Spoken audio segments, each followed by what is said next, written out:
Commissioner Alvarez, Here. Commissioner Stoudemire Wesley, Commissioner Myers, Here. Chair Cruz. Here. Thank you. Thank you.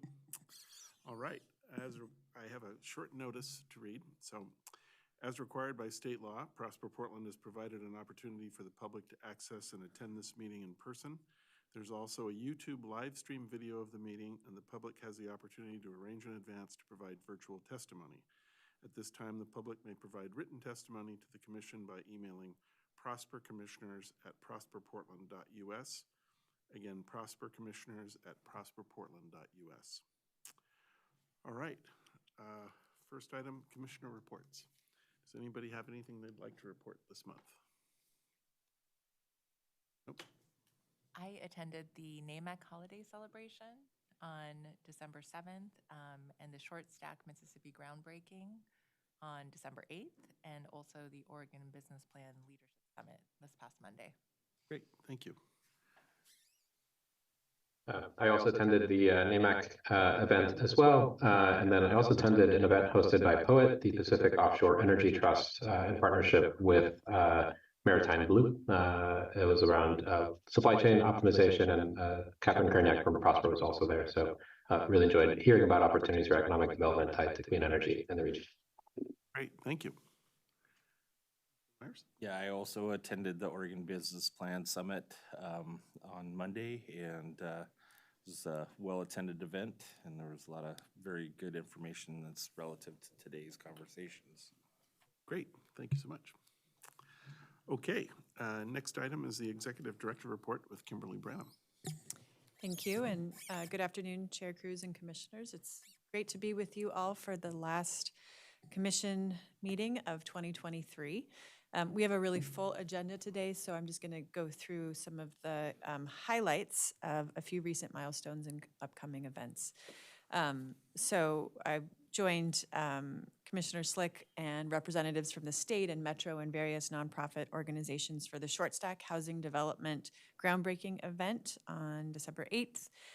As you'll recall, it offers critical new mixed income housing together with a focus on family size 2 and 3 bedroom units. Really want to appreciate Lisa, Kay, Oscar, Yume, and the entire team for their support, both with the project and then with the really heartfelt groundbreaking. On Monday, December 11th, I also attended the 2003 Leadership Summit, which included the governor's report out on the Central City Task Force. I've shared previously that I had the privilege of participating on that task force, and we were really heartened to see some of the ways in which Prosper is being called to play a key role in the vision and economic recovery priorities that are noted. So if you go and look at the task force report, you'll note that there are immediate items that are recommended for action within 6 months, some that are more like a year, and then some that are in the 10-year period. And in each case, Prosper has a role to play. So in the near term, activation of public spaces is a very high priority. Medium term, recruiting and retaining businesses through things like the expansion of the enterprise zone and the business incentive tax credit are highlighted. And then longer term, helping to unlock mixed income housing through projects like Broadway Corridor and the like to achieve 10,000 new units of housing are key priorities that Prosper has an opportunity to play a role in. So really want to appreciate the governor's leadership. OBC's leadership was great to be able to be there. I also want to just announce that the 3 awardees for the inaugural Scale Up Grant, which was led by Prosper Portland and Travel Portland, were recently announced. It's a competitive grant program providing funding and technical assistance for local Portland events that are positioned to grow and attract attendance beyond the Portland region. So the 3 grantees are the Fertile Ground Festival, Kickstand Comedy in the Park, and the Good Foods Award Weekend. Each of them received $25,000 in direct financial support, plus some custom technical assistance, so marketing, administrative, logistical support from Travel Portland and from Prosper Portland. So congratulations to those awardees. There will be another round of grants that will take place later in the year, and we'll make sure that the board is well aware of the opportunity to attend those growing events. And you'll hear more about this shortly when we hear an update on the Northeast Community Development Initiative. But I want to highlight that there is a request for expressions of interest from property owners, real estate developers, and private firms or community-based organizations interested in establishing one or more cultural business hub within the Interstate TIF corridor to support the Northeast Community Development Initiative. So that's live on our website for folks who are interested in expressing their interest. So looking forward, you've heard a lot about this, but just in case folks haven't, we are really excited to be opening the ice skating rink and Woodsy Winter Village this Saturday, December 16th in downtown Portland. As we've discussed, there will be remarks and a ribbon cutting and of course some skating if you'd like to test out the rink Saturday morning. But for anybody who is interested in attending, in addition to the skating rink, the Woodsy Winter Village features a pop-up marketplace and food and warm beverages and a cozy lounge. It also features great views of the riverfront, so we encourage people to check it out. You can find out information and see tickets at wintericerinkpdx.com, wintericerinkpdx.com. There's going to be a lot of time for acknowledgements at the event on Saturday, but I do want to mention that this has taken just a Herculean effort by a number of Prosper Portland staff touching all of the departments. So particularly want to appreciate Amanda Park and Burke Nelson, Lisa Norwood, Ness Zolan and Mangan, Yume Delgado, Elise Taylor, Schaeffler DeBatine, and our project partners, Michelle Comer and Shauna Noah for pulling this off in record time. And finally, for anyone who is doing some last-minute holiday shopping or just treating yourself, because that's good too, I want to invite you to visit the shops on Morrison at the Stash Tea Building. So you'll find that between Yamhill and Morrison, between 10th and 9th. Features an array of unique gifts presented by local vendors. So Mimi's Fresh Teas, wool, the newly opened Kokoro, which is amazing, Amity Artisan Goods, Aolo Moda, and Tiny Brambles are all there, and just can't say enough good things about those vendors. It's been a challenging time, I think we know, for many small businesses, particularly in our central city, and I know it can be easy to push the button and just get the goods from Amazon, but to the extent possible, we really do encourage you, if you have the privilege of being able to shop locally, to do that. So thanks so much. Great, thank you. Okay, next item is the meeting minutes. Would somebody like to make a motion to approve the minutes for November 8, 2023? So moved. Thank you. Do we have a second? Thank you. All right, all those in favor of approving the minutes, please say aye. Aye. Aye. Aye. Okay, minutes are approved unanimously. Okay, next we have public comment for items that are not on the agenda. Do we have anybody? No, we do not. Okay, great. Okay, next up, we have item 6, but that item has been pulled from the agenda, so we will address that at a later board meeting. Item 7 is resolutions number 7508 and 7509, and those are consent agenda items. So would somebody like to make a motion to approve those items? So moved. Thank you. Do we have a second? Second. Thank you. Second. All right, all those in favor of the 2 consent items? Aye. Aye. Great, Aye. thank you. It passed unanimously. Okay, and now we have a little procedural matter. We're going to approve another consent agenda item, but this is for the acting as the local contract review board. So I will read a notice. The meeting of the Prosper Portland Board of Commissioners is now adjourned. The members of the Prosper Portland Board will now meet as the agency's local contract review board to consider the next item on the agenda. So would someone like to make a motion to approve number 75010? I so move. Thank you. Second. Thank you. All right, all those in favor? Aye. Aye. Aye. That passes unanimously.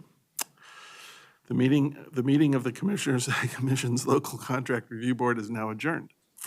and the meeting of the Prosper Portland Board of Commissioners is reconvened. So, thank you. Okay. Next, we have the regular agenda item number 9. And this is an action item adopting budget amendment number 2 for the fiscal year beginning July 1, 2023 and ending June 30, 2024, and making appropriations.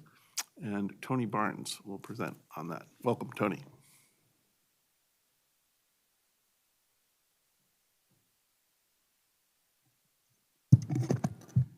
Good afternoon, Chair Cruz and Commissioners. I'm Tony Barnes. I use he, him pronouns, and I'm CFO with Prosper Portland. And I'll be presenting to you today the second budget revision for fiscal year 23-24.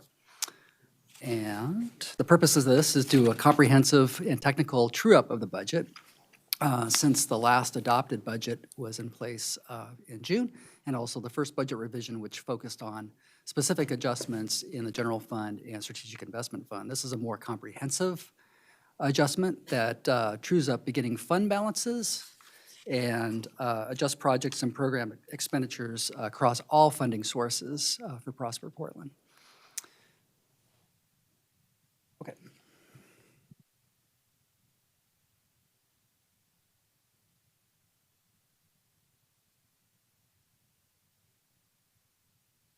Thanks. So the purpose includes updating beginning fund balances for the fiscal year based on our audited ending fund balances for last fiscal year, updating project and program expenditures for all different types of projects, as well as staffing and administrative carryover from last fiscal year and adjustments. And also important is the incorporation of changes from City Council fall budget amendments that occurred in October, which are mostly carryover items from last fiscal year as well. Next slide, please.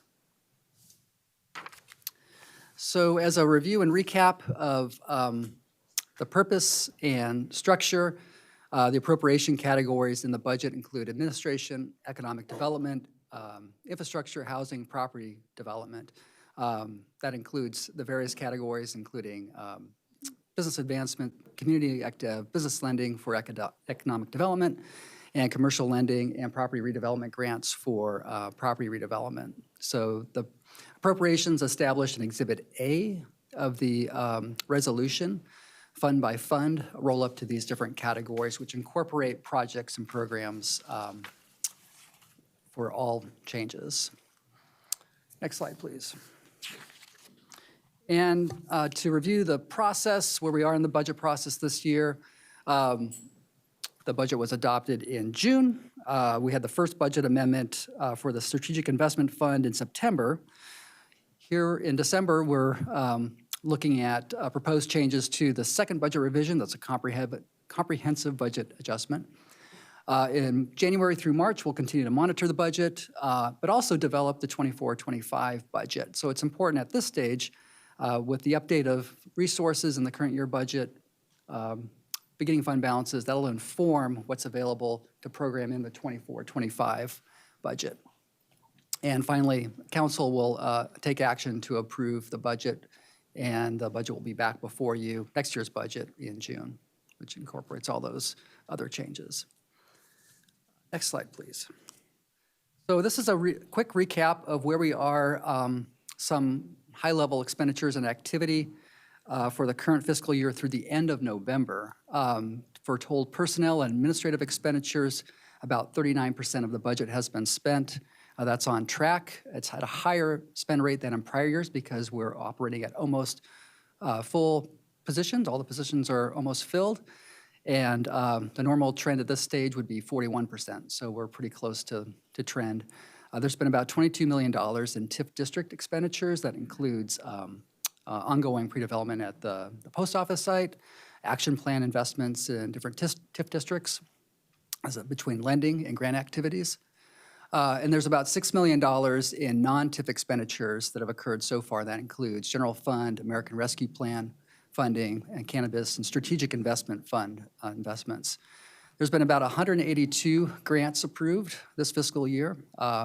Includes $10 million in new grant funding and 12 new loans approved for about $8 million in total. Some of those loans have not been funded, not encumbered in our system yet, but they have been through board action or other approvals so far. Next slide, please. The next slide here demonstrates at a high level, all funds rolled together, total resources and, total expenditures by those appropriation categories, showing the net change between those categories, between categories like economic development, housing, and infrastructure. There's a total change in expenditures of $14.2 million. Most of that change is in the economic development category as a result of carrying over a lot of the ARPA dollars, general fund resources as well from City Council, and then in property redevelopment for TIF district expenditures that were from last fiscal year but not expended. The note here, there's $71.7 million in contingency that's being added.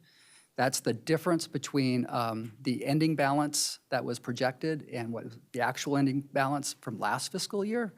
And most of those resources that are in contingency are going into commitments and projects in next fiscal year or somewhere in the next 5 years. And that'll be before you when we look at the 24-25 budget. Most of those resources are in TIF district action plans, such as the Old Town Action Plan, Lentz, and Gateway plans in North-Northeast. Next slide, please. Total change in resources that fund those changes is about $76 million in the beginning fund balance. That's roughly equivalent to the change in contingency. $13 million in other resources. The biggest change here, to point out, the City General Fund, an increase of $2.3 million. That's the carryover City Council earlier took action on in October for the one-time funds that fund grant programs as well as economic development programs from last year's funding. Also included here are about an increase of over $4 million in interest assumption. We had a very, very conservative assumption in the budget for interest earnings on cash. We trued that up based on current interest rates and also estimated cash balances through the end of the fiscal year. And so that provides us a more accurate estimate of earnings through the end of the fiscal year. Next slide, please. So the next several slides summarize some of the key changes by appropriation category that's included in Exhibit A of the resolution. So in economic development, the net change, $7 million, includes about $2 million for American Rescue Plan, the final allocation from City Council to support Venture Portland, workforce development, and different types of business support grants. Also includes an increase in Economic Development Administration, EDA, loan funding by $600,000 for anticipated higher lending activity through the end of the fiscal year. So these resources are on hand, but they're being appropriated to support additional lending. In additional general fund and cannabis resources, some new resources to support the Winter Ice Rink every Wednesday and Inclusive Business Resource Network. The IBRN dollars are carryover from last year.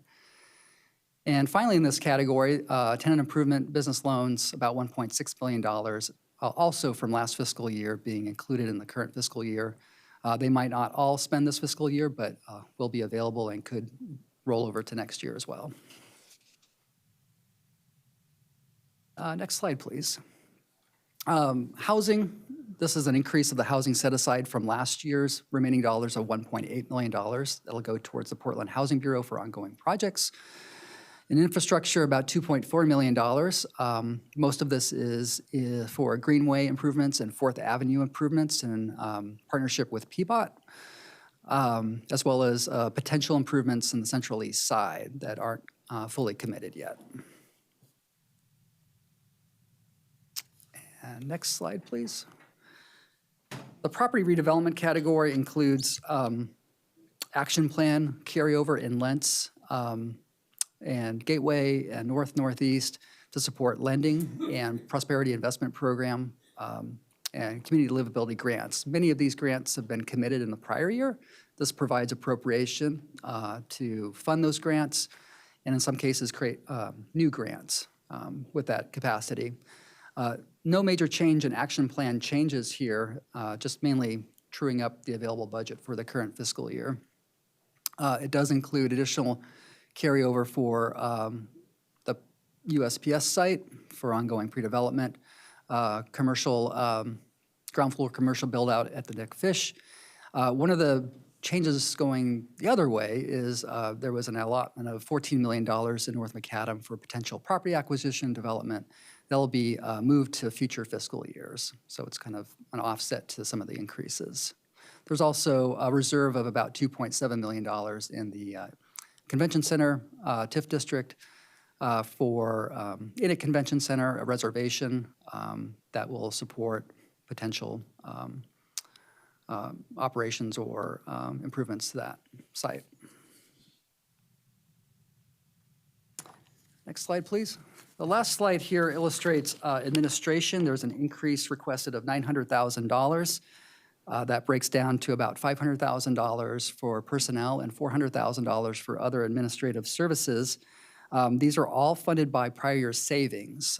There was substantial savings due to vacancies and other unspent resources in our administration budget last year.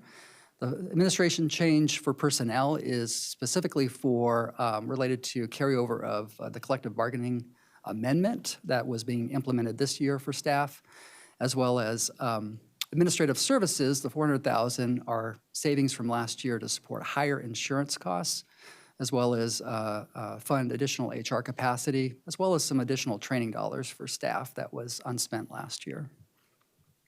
And I think that's our last slide, so I'd be happy to take any questions you may have on the proposed amendment. Any questions? No? No? Commissioner Alvarez, any questions? No questions. Thank you. All right, well, thank you, Tony. That was a great update, as always, so appreciate that. So would somebody like to make a motion to approve Budget Amendment 2? If you give me a moment, I'll give you the resolution number, Resolution 7511. Motion to approve. Thank you. You have a second? Heard both All of right. them. Second. Yeah, beat you. All right. All right, all those in favor? Aye. Aye. Aye. Okay, motion Thanks, passes. Thank you, Tony. Thank you. Okay. Okay. Next up, we have item 10 and 11. This is an action item authorizing a use permit with the City of Portland Office of Management and Finance for operation of a navigation center at 1111 Northwest Nadeau Parkway. And then also authorizing execution of a use permit with the City of Portland for operation of an outdoor alternative shelter at 84 Northeast Weidler Street. And we'll be considering these two items together. And Kay Little, Bobby Lee, Skylar Brock Knapp, and Hank Smith will all be presenting. So, welcome, Kay.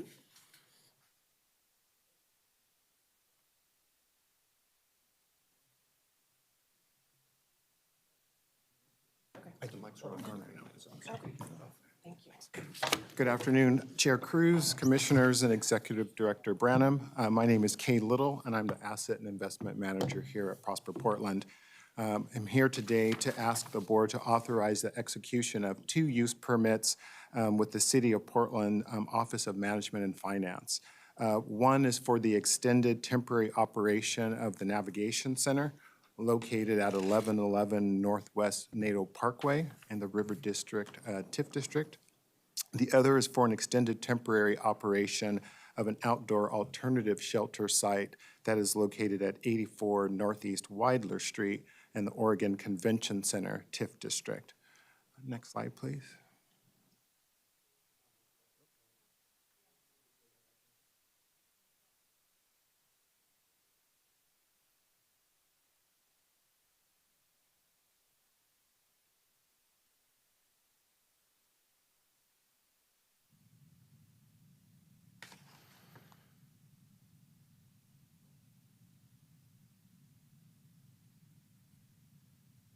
Next slide, please, Justin. Thank you.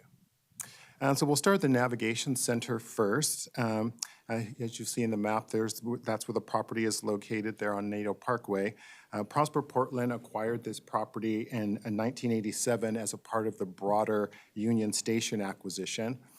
Over time, Prosper Portland's disposition of the property owned in the broader area has led to several successful redevelopment projects, including the Station Place Garage, the Courtyard Marriott Hotel, the Yards, Station Place Tower, and Ziba Design Studios.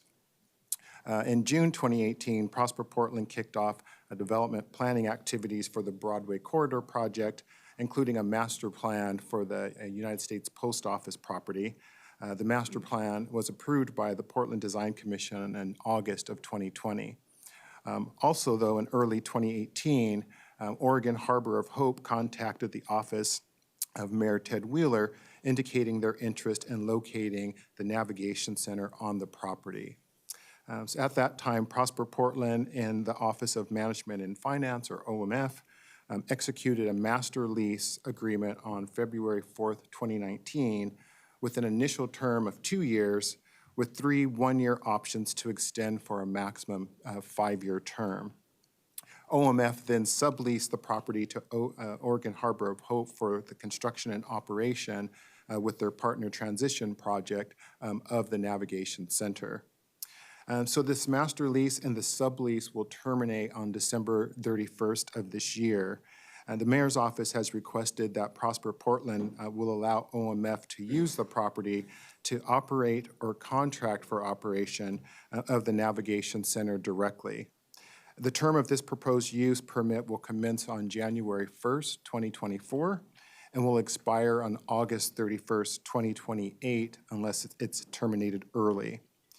In addition to the terms within the permit that require strong security plans and presence, the city will be required to have and enforce a good neighbor agreement as well. Moving on to the next slide, please.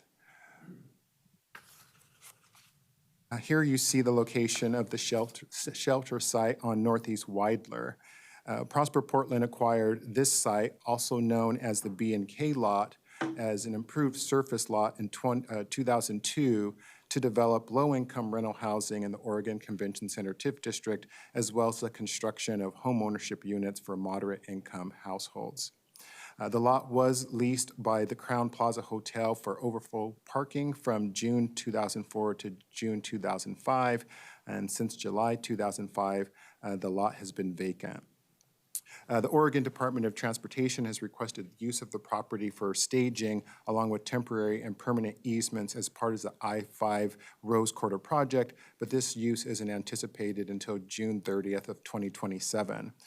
So the lot is currently being used as part of the city's Street to Stability Safe Rest Village program as an outdoor alternative shelter site, and it's been used as such since July 1st, 2021.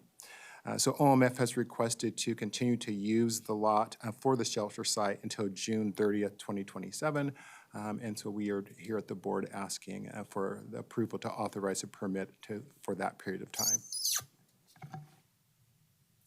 Good afternoon, Bobby Lee, Mayor's Chief of Staff. Good to be back at the Commission's meeting, and thanks for your service on the board. A few months ago, the mayor has directed the city team to take over the management of the Navigation Center located on 111 Northwest Nato Parkway. This directive was at the request of the current sponsors of the Navigation Center. They are no longer able to support the program and has asked the city for assistance. We also have another Safe Rest Village site, as Kay pointed out, on 84 Weidler's lot. We hope to also have your approval for a use permit. The city is still experiencing significant challenges related to homelessness. In the recent years, we've established 7 rest village sites and 2 temporary alternative shelter sites to address this challenge, but the number of homeless populations still outweighs the number of shelter beds today. He hopes that the Prosper Portland Board, the Commission, will authorize execution of the use permit with the City of Portland for the operation of the facility so we can continue the shelter services without disruptions. Thank you. At this point, I'll go ahead and turn over to Sky Brocker-Knapp and Hank Smith, also from the Mayor's Office. Yeah, thank you. Very similar. Yeah. We can go past the two properties. Yep, so this is just some Skybroker app from the mayor's office as well. This is just some brief history. I'm not gonna read it all verbatim, but they've served 1,243 people at this site from August 2019 to November 2023. As Bobby mentioned, we were asked to take over management of the operations of this site. The BIPOC Safe Rest Village has 38 pods and support staff, and they've served 83 people thus far. Bobby went through the crisis, so I'll go to the next slide, please. I oversee the Street Services Coordination Center within the mayor's office. That encompasses the impact reduction program and our outreach team. So I'm just going to go through some of the services that we're able to provide in a more streamlined way. Just to be honest, we have close access to these resources. We know how to deploy them immediately. So for the surrounding area of the site, these services would be readily available. So that includes working with our Central City Concern Clean Start program that does assessments and cleanups at various sites, engages with homeless individuals, a lot of folks with lived experience. They do approximately 80 assessments per day. We also do a lot of posting and removals of sites under the impact reduction program. So that's 15 areas that are addressed on average per day, about 15 to 20. About 100 a week because we aren't doing weekends.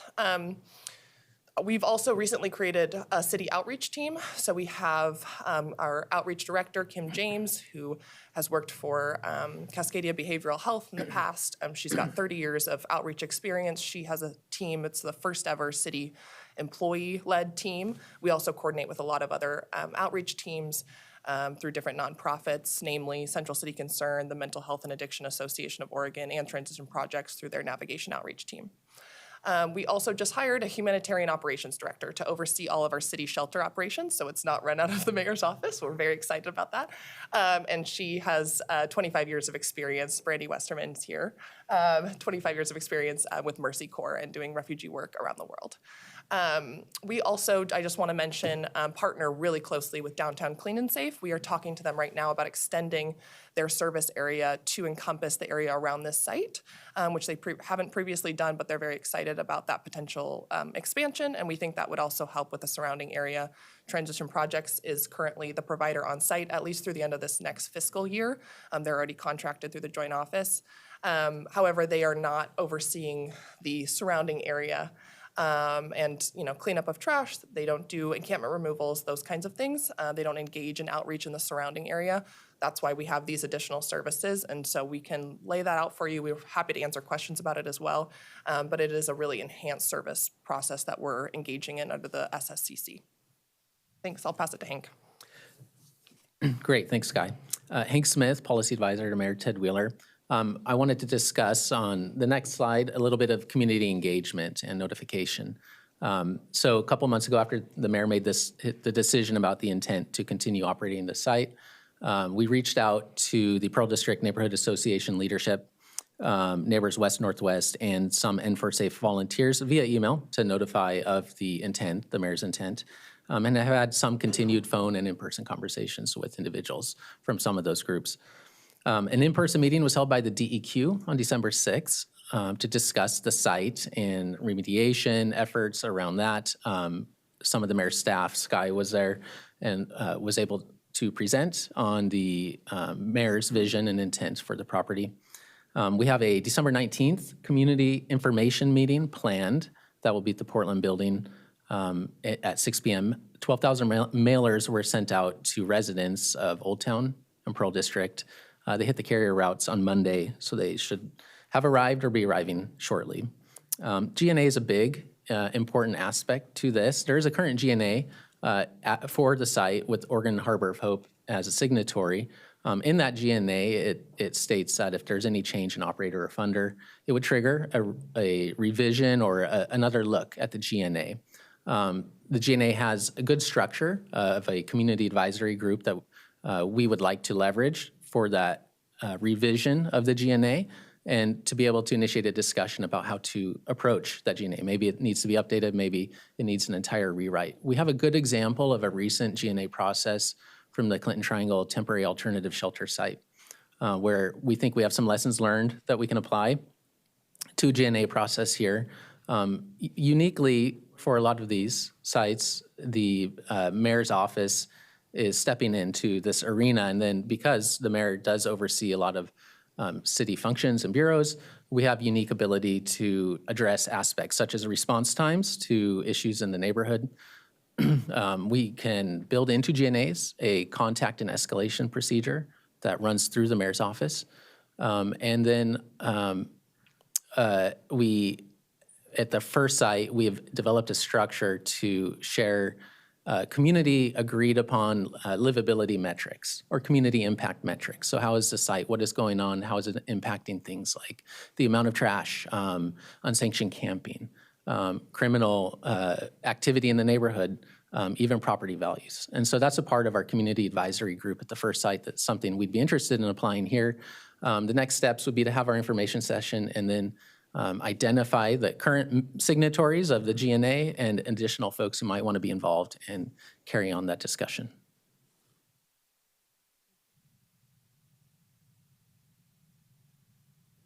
Thank you.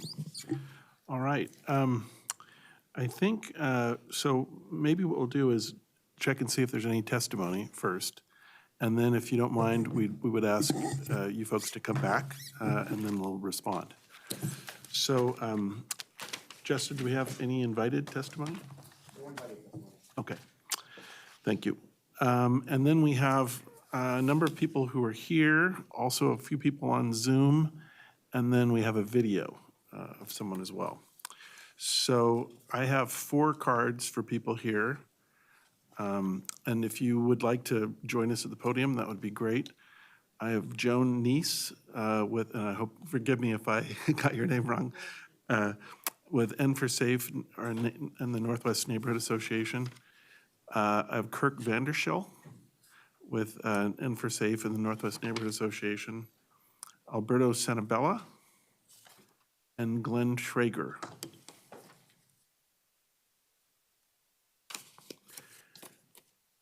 And the way we do this for testimony is we do 3 minutes, and we have a little timer, and then we go person by person, and we go through all the people who want to testify. And there may be others here today. If you get more, let us know. So thank you for joining us. Who would like to go first? Great, thank you. Thank you, Mr. Chairman and Commissioners. Thank you for having us. My name. Scooch up a little bit. Okay, thank you. My name is Joan Neese. My husband Jim and I have lived at the Waterfront Pearl on Northwest NATO for 8 years. 5 of those years have been faced with the literal daily dangers associated with the Harbor of Hope Navigation Center, about 350 feet from the Waterfront Pearl building and other buildings. Today, I'm here before you as I am the voice of over 1,000 members and growing of a strong coalition called Neighbors for Safe Smart Shelters, N4S. It comprises Pearl District residents and businesses and was founded because of firsthand experiences and major failings of Harbor of Hope as a no-low barrier shelter that serves to only warehouse the homeless while endangering the neighborhood. The complete opposite of the Bybee Lakes model, which we have visited, toured, evaluated, and supported as the model to be replicated. We are here with legal standing to unequivocally oppose the Harbor of Hope Navigation Center lease and any attempt to repackage it as a permit. It is unconscionable to us that there have been very recent and secret attempts to renew the temporary lease, replace Homer Williams with the city, and propose that a use permit replace the legal lease and sublease that, as you heard, has a maximum expiration date of 12/31/23. This is in the face of the city refusing to hold themselves accountable for the entire 5 years, all the while not agreeing to a binding GNA. This is in the face of yet another undeniable truth. The HOH was contemplated, established, and documented legally in signed leases and subleases, the record of decision, and Prosper Portland's own public documents as a temporary shelter with an expiration date, as I said, of 12/31/23, with no exceptions, none. Temporary has indeed been described and defined in the lease. No attempts to repackage it into a permit can or will change the legal fact that Harbor of Hope must be relocated outside of the residential neighborhood where services are plentiful and nearby.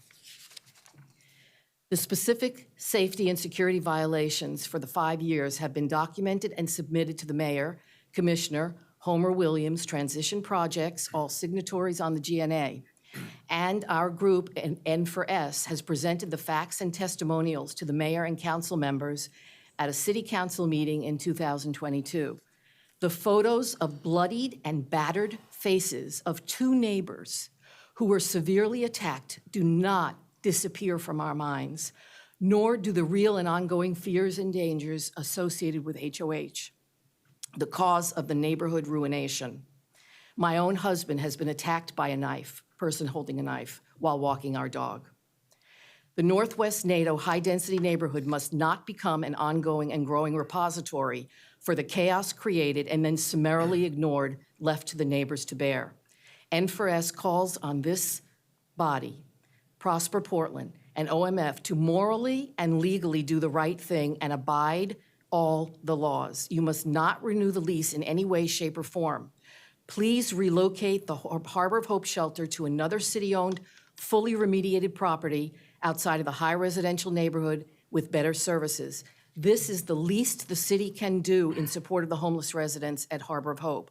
The city has capably removed hundreds of homeless persons under the steel bridge with a 72-hour notice. Surely the HOH tent, built as a temporary structure specifically to be relocated, can be accommodated and moved to another site. Only then will thousands of residents be able to live in the Pearl District as outlined in the Pearl District Urban Renewal Plan that calls for quote-unquote no shelter of any kind. Thank you.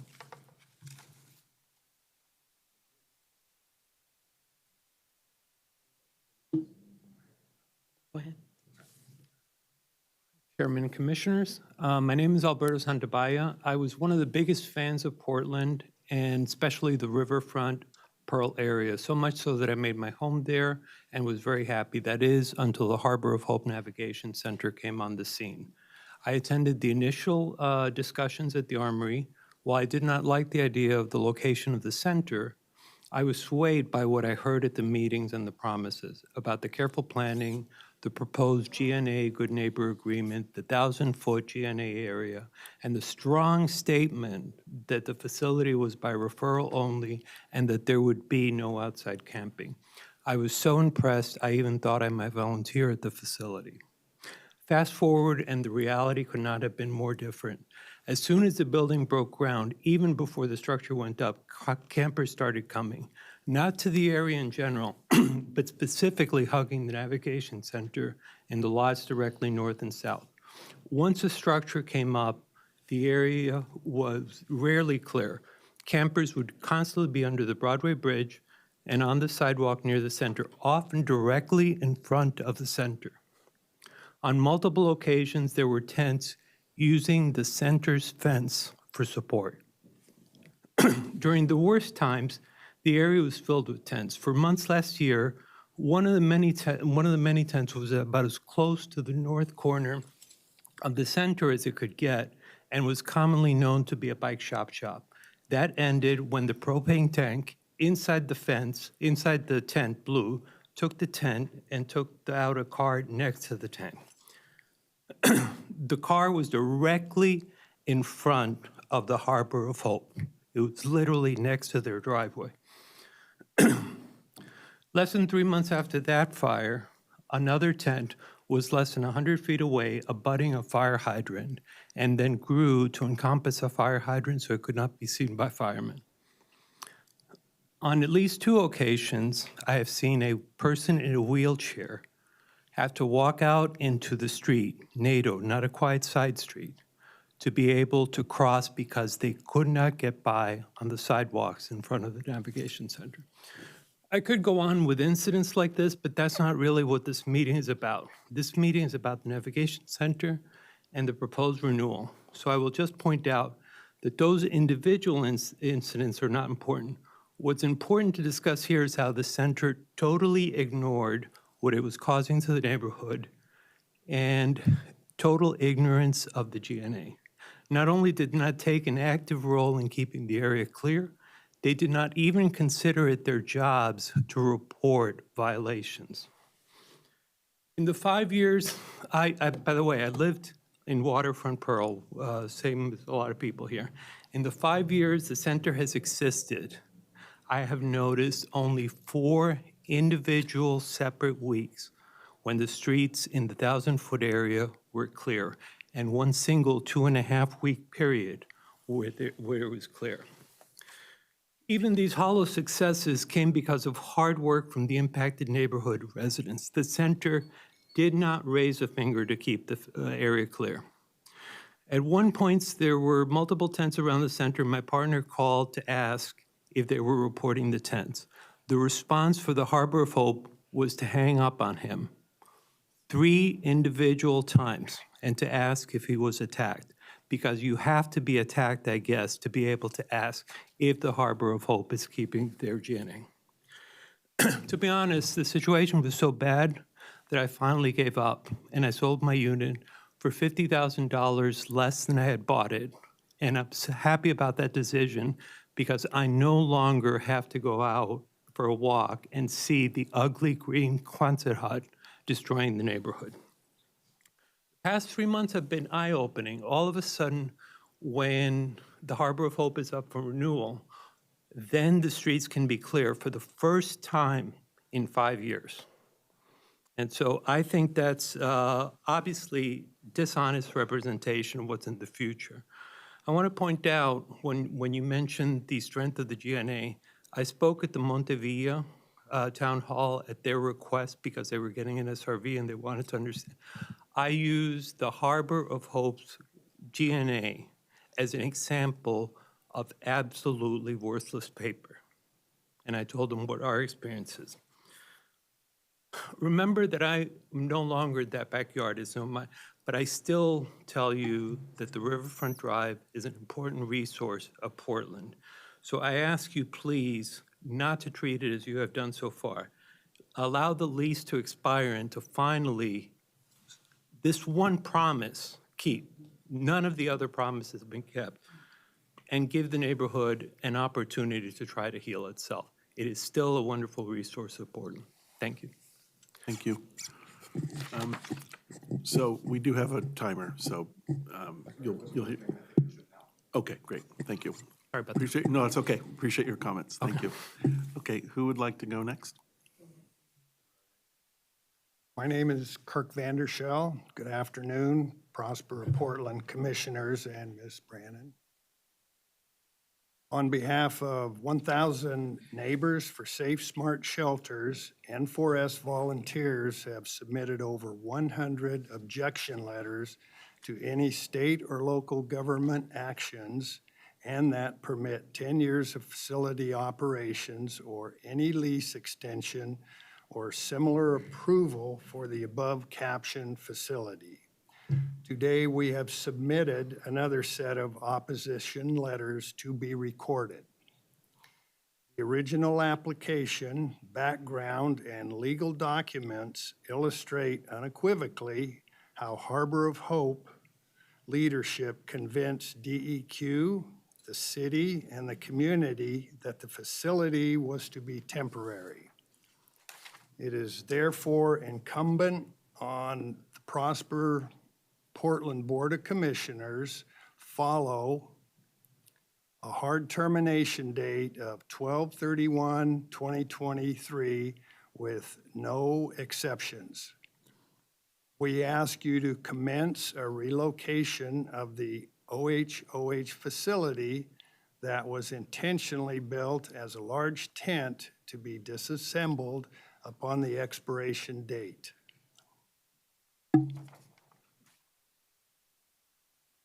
The Pearl and River District has done its fair share by housing the temporary shelter tent for 5 years.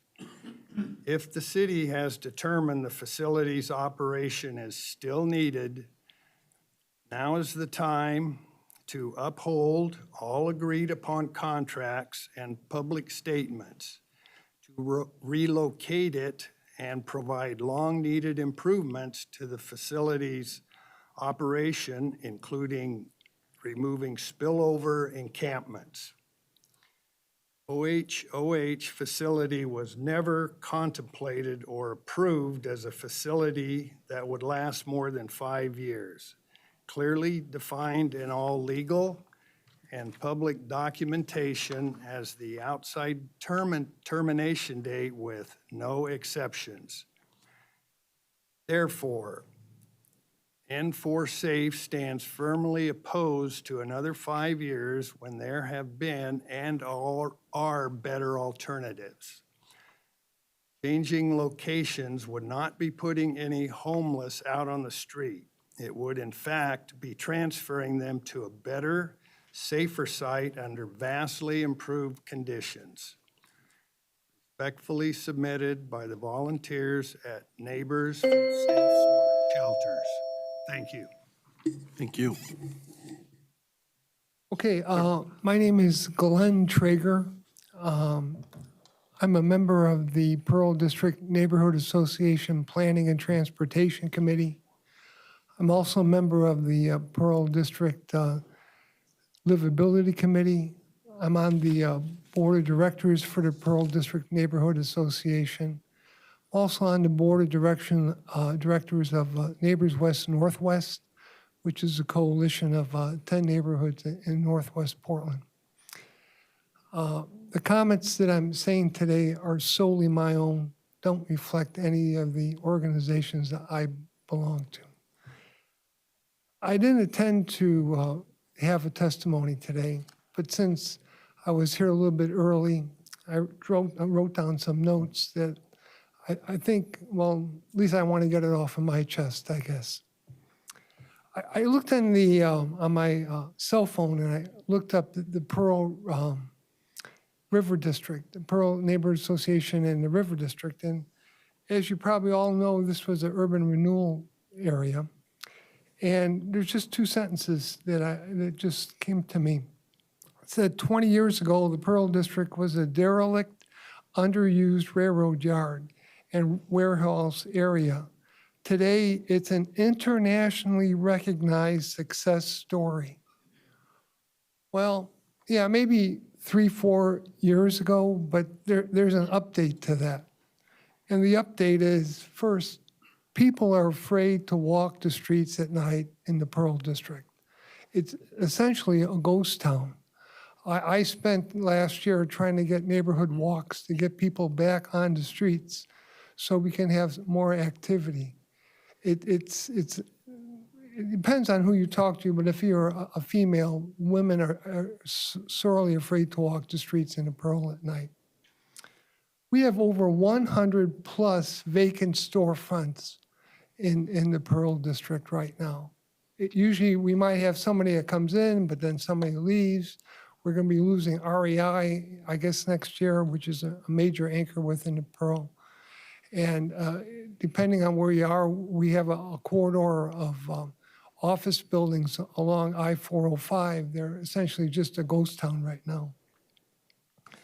My own apartment building, in the last 8 months, we've been broken into 6 times. Our building had to cough up $40,000 for new doors. We put the doors in, a week later, they're all banged up because somebody tried to get into them.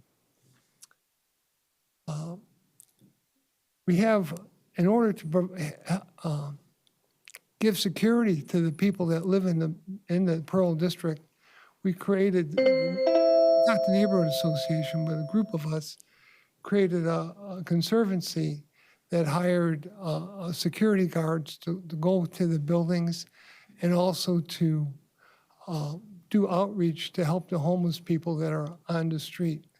I can't tell you, well, that's another story. So hopefully, and if you just drive down I-405, which is on the boundary of the Pearl, you can just see the graffiti that just, we clean it up and it comes back again, and clean it up and comes back. Basically, you know, it almost looks like some people don't even live in that area. So now you know why these people are here. We're worried. Just look at Old Town. How many millions, hundreds of millions of dollars maybe did the Portland Development Commission spend to do urban renewal in the Old Town? How successful is it? You guys work down here. I only come down here a couple times a month, but certainly I wouldn't call this a success story, Old Town. So when we look at what's happening to our neighborhood, to Pearl, what's happened to Old Town, wouldn't you be a little concerned about what's going to happen into the future? Saying all that, I was here 5 years ago when the mayor came to the Pearl with Homer Williams and gave a presentation for the Harbor of Hope. And basically, they said Portland had a problem with the homeless. And basically, he said that it was a problem that was only going to get worse as our population would age. And so as population age, there would be more people that would need the facilities that the Navigation Center would provide. Well, since that time, we've had a number of changes. We've had Measure 110. We had the destruction of our police force. We had a fentanyl outbreak that's got cheap, very powerful drugs on the street. And we had the COVID epidemic. So since that time, times have changed. We have a much larger, orders of magnitude larger problem than we had before when we initially started the center. So we need this center. We really do need this center. But people think that it's a zero-sum game, that if the city and the homeless win, the neighborhood's got to lose. And quite frankly, I don't feel that way. I feel that we can have a positive sum game where the city, the homeless, and the neighborhood can work together. We know what the mistakes were of the past.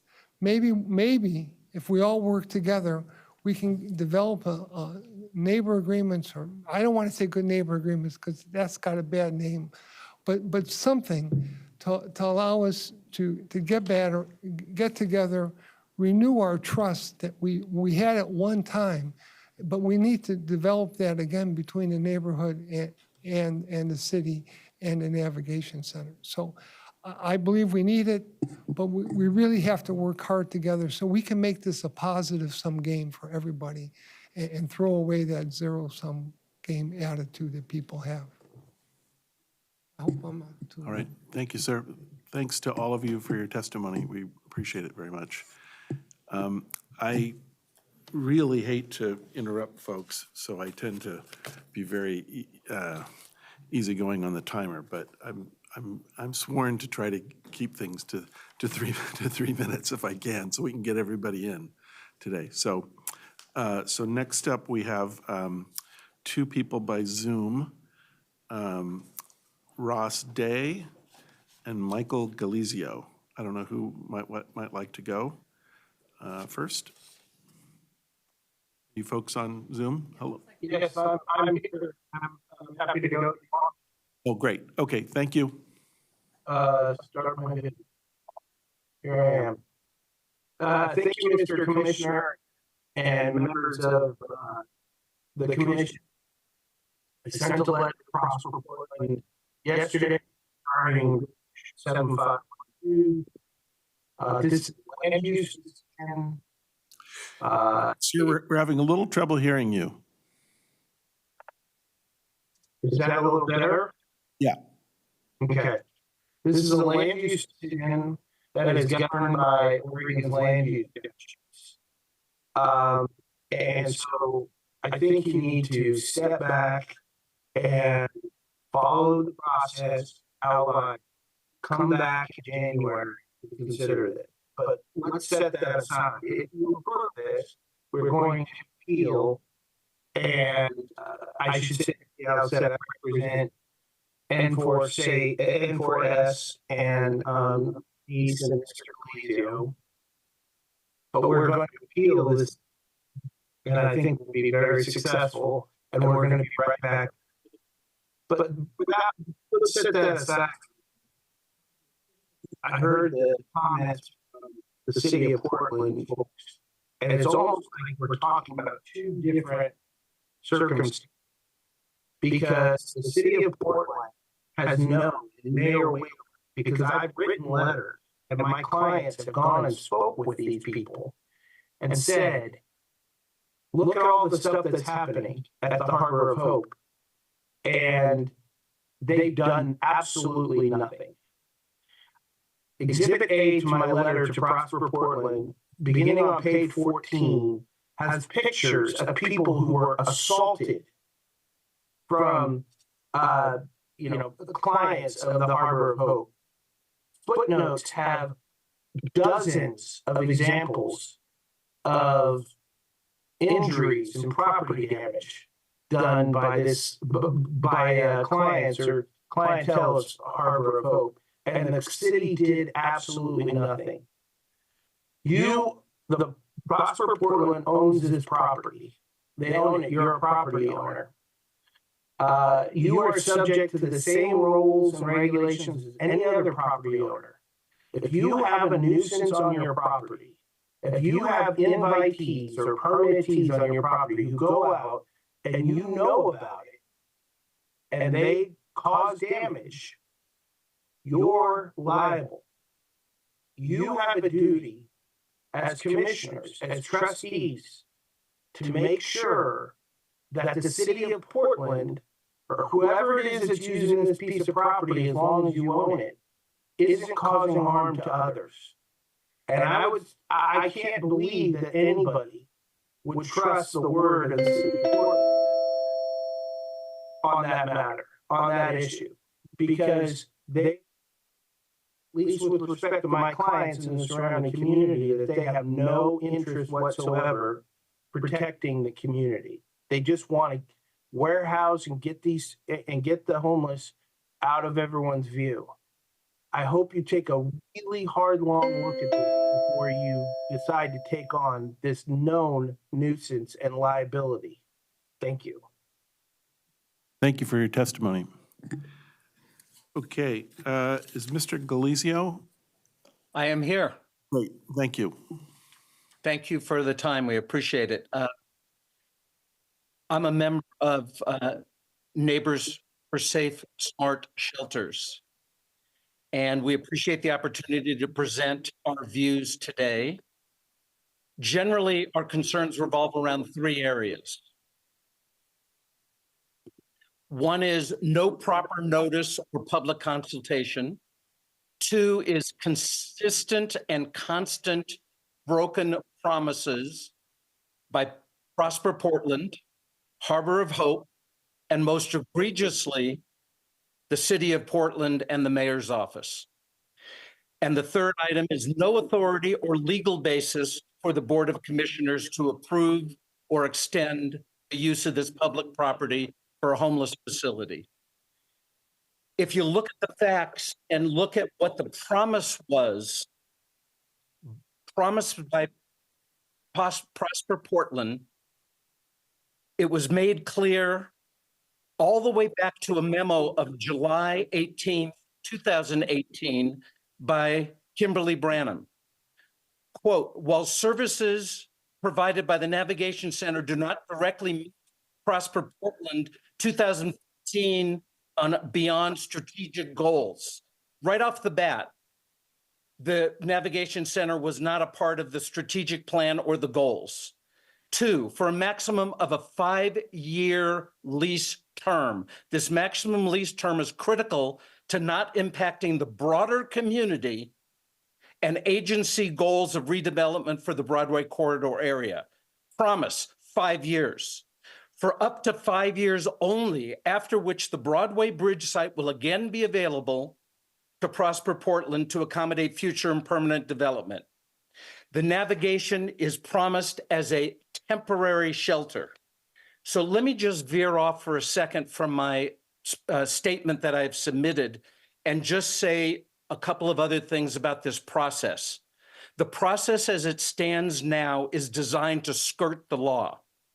It's clear by the operative dates of the proposed land use permit that instead of a lease renewal, that your lawyer have recognized that 10 years is certainly considered as permanent. I'm not sure why any commissioner would accept such a strategy to approve 4 years and 8-month permit just to skirt the law.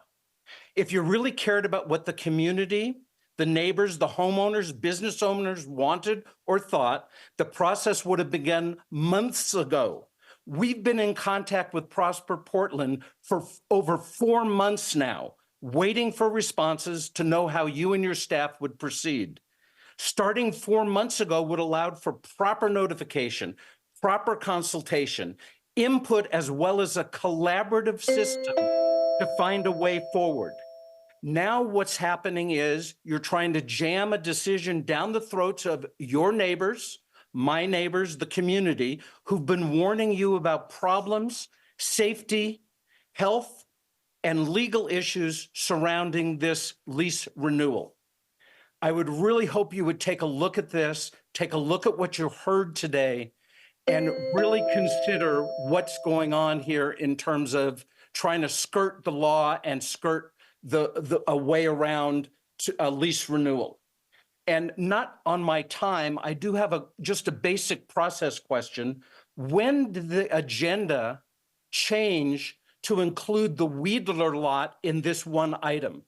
The agenda that we originally saw was a permit, a land use permit for the navigation center and a resolution dealing with the navigation center. All of a sudden, today, the mayor's office presents something about the Weidler lot having nothing to do with the agenda item as it was presented on Friday. So I just got the technical question. How did that change and when did it change? Thank you very much. Okay, thank you very much for your testimony. All right, we have one more person, and this is via video, correct, Justin? Okay. Linda Witt, I believe.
And for the record, thank you, Ms. Witt, for your testimony. Maybe she'll hear this later. Okay, so I think next what we'd like to do is invite the staff who originally testified to come back to the table. And what I would suggest is, I think you heard all of the great comments that were made, and I would say, very, deeply felt comments about, particularly about some public safety issues.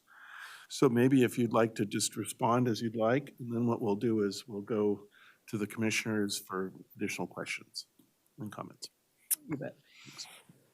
I'll just provide a broad statement and then have our staff answer some of the community engagement component as well.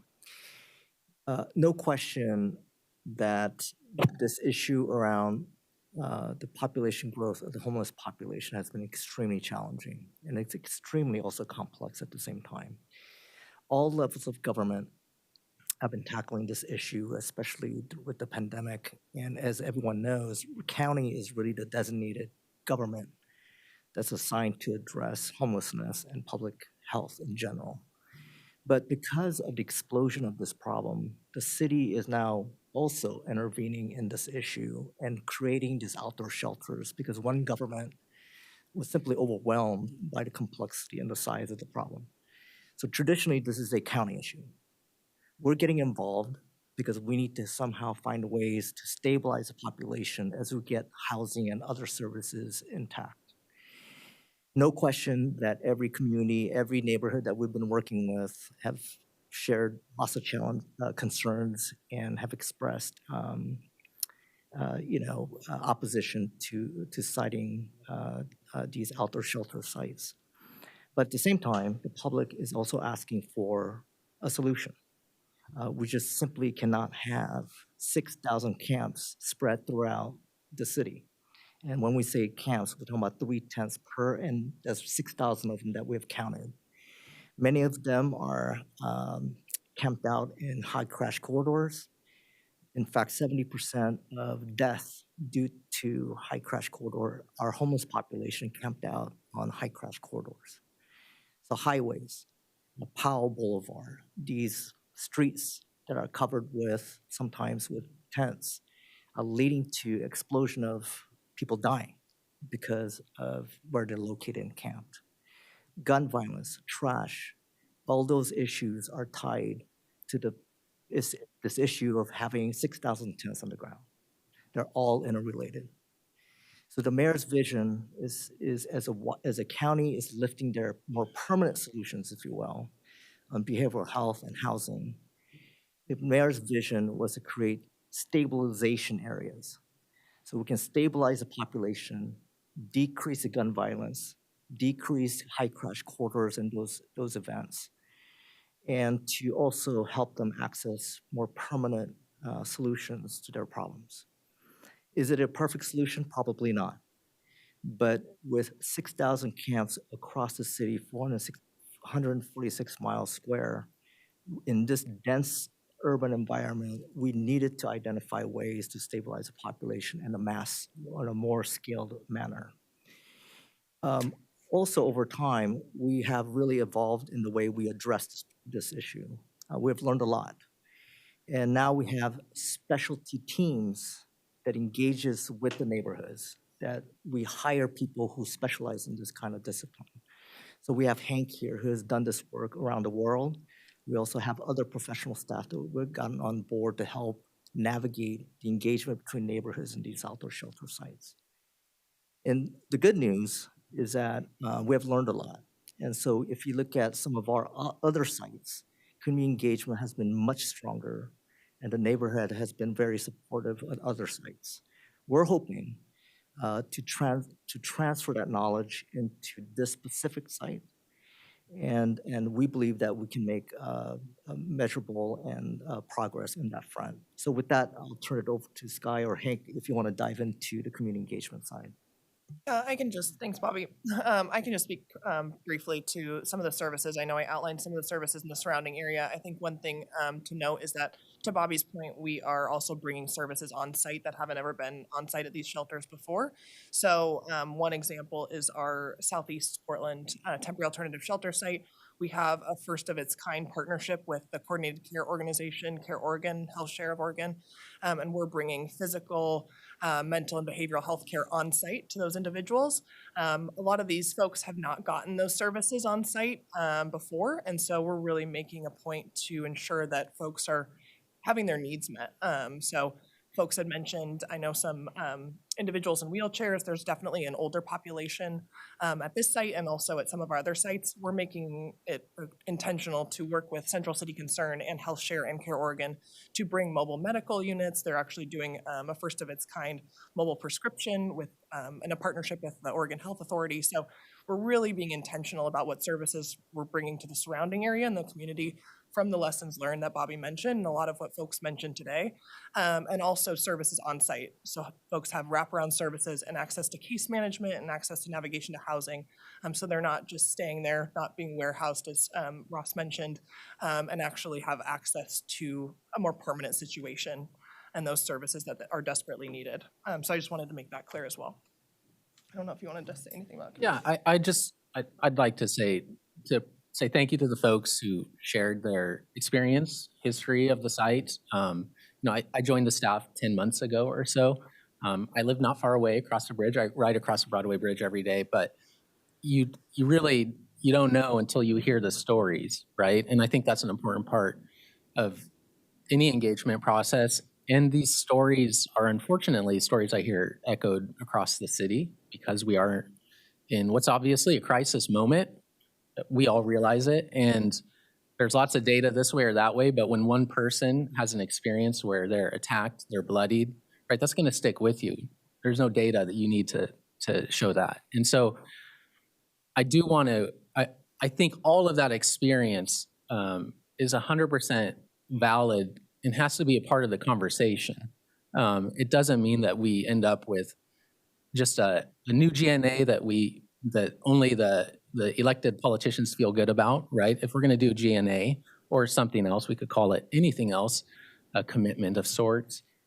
We want it to be effective and address those concerns because there's a circle we draw around the community that involves everybody, not just the clientele of the navigation center, but the neighbors and the wider neighbors, right? And everybody involved. And so a good agreement has to incorporate all of those concerns. A lot of that gets worked out face-to-face in meetings. That would be my approach if we can make this happen, is to sit down on a weekly basis. That's how we did it at our first site, sometimes 2 meetings a week. Face-to-face is great, we're hybrid, but to get through some of those concerns. And I would note that as I've really dug into this issue of how do we respond to this big crisis of homelessness in Portland, right? There's 2 aspects that the mayor is pushing, and the mayor's spoken about this sort of carrot and stick approach, and we need purely in a very simple level, need more places for folks to go, more beds, more shelter. That shelter has to work in a way that connects individuals to a better step. 1 out of 5 of the clients at the Navigation Center were connected to housing. They exited the site and went to housing. That's 20%. The average length of stay was 65 days. It wasn't a place to just have somebody enter and stay. But if these sites are going to work, we have to show the data that says folks are moving on to the next best step. And we need to be transparent about that data, and it has to be built into agreements. And if it's not working, we have to be honest about that and communicate it.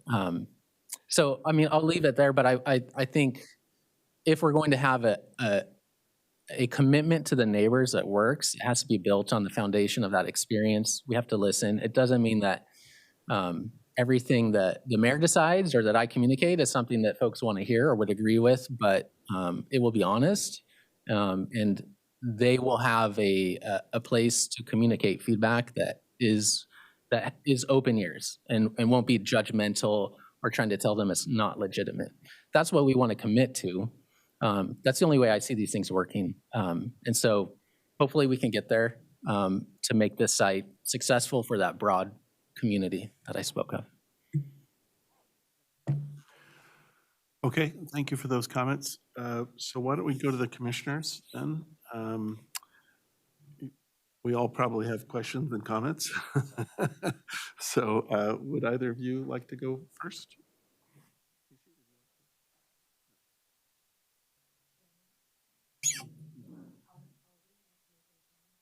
Not at this time. We're actually, this is our kind of our deliberation period, if you will. So thank you. So I think there's no question that, this has been said before, but there is a livability and safety issue and challenge and a houselessness issue. Oh, a livability and safety and houselessness challenge that we are all grappling with and are feeling across the city. And there are absolutely areas of the city that are feeling it more than others. I would also say, and maybe I can be more brass tacks about it, but there are a lot of lessons learned, I think, both by the county and the city and by all of us here about how we execute on solving those issues. And I think we're dealing with those real time, and they're not easy. And the problem is growing. It's not actually abating. So these are all really challenging.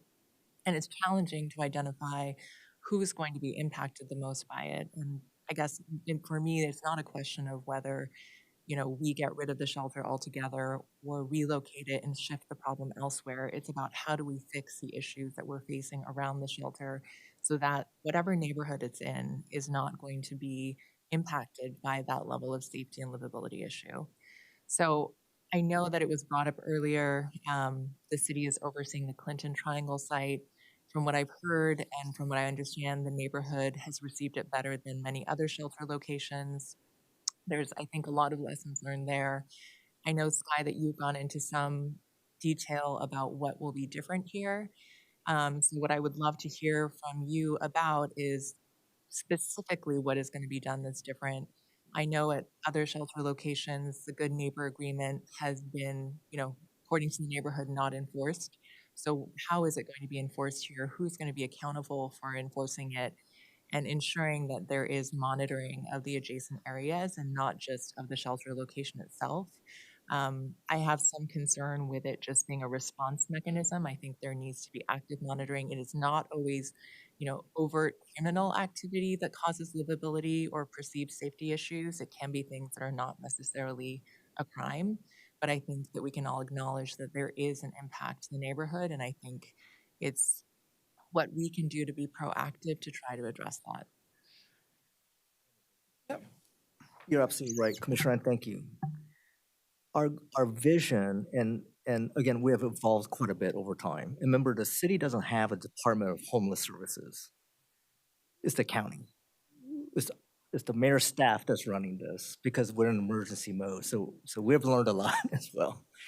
But the goal here is to reduce crime in that neighborhood by having an outdoor shelter and make the neighborhood more vibrant to the city, the Prosperous mission. So that is our goal. And so there's no question that that's the direction we'd like to head. We have put more programmatic tools in place to address that. Why don't you go over some of those items? Yeah, thank you, Commissioner. So I'll just speak briefly. I know I ran through some of these pretty quickly, but just under that Street Services Coordination Center model that I mentioned, it was formed under an emergency declaration 2 years ago, specifically designed for this problem. So how do we better coordinate the city's existing resources to better address these problems that we're seeing on the ground and create a more proactive approach? So obviously we have campsite reporting, that's a reactive mechanism. We respond very quickly, but it's still not proactive on that mechanism. So we wanted to create other tools basically for us to address the problems. I'll just go through quickly. I think the clean and safe expansion that I mentioned would be huge just because folks would be engaging in that area as well as folks who have lived experience, work for Clean Start, and actually would be engaging with individuals in the surrounding area on a daily basis, picking up trash, that kind of thing. And we employ them through city contracts. We also have those outreach employees that I mentioned. So our first ever outreach team, and they do a lot of work around Clinton Triangle right now. They work with our provider, Urban Alchemy, in the surrounding area to just engage with folks they see hanging around or maybe camping in the vicinity or even house neighbors, businesses, those kinds of relationships to really make sure that there's a proactive basis. We also have a phone number it's kind of a first of its kind, honestly, that community members can call and just ask questions, report something, say there's, too much noise coming from this.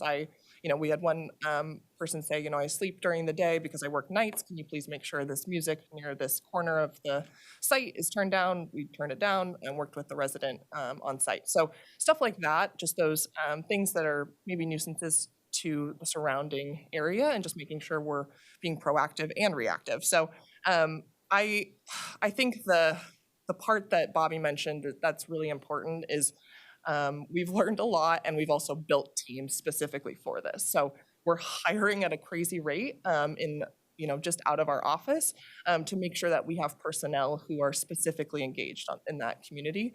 The Clinton Triangle, I'll let Hank speak to it too, but we're changing every day our course of action to make sure we're proactive in meeting the needs of the community. We have a firefighter who basically drives around that surrounding neighborhood, and he's looking to see how the neighborhood's doing. If there's trash that needs to be picked up, he knows exactly who to call.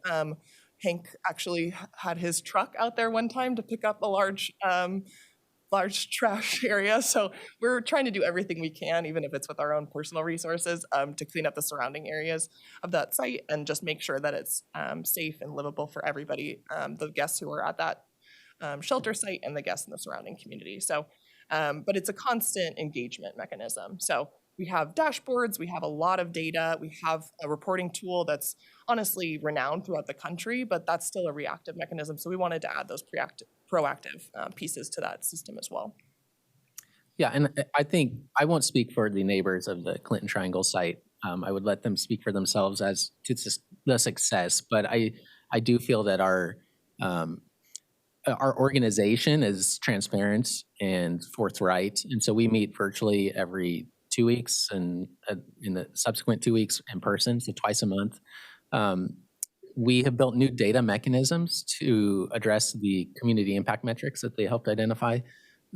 So some things like crime relative to the rest of the city, has it gone up, since the shelter opened or not? So we can at least baseline on that kind of information.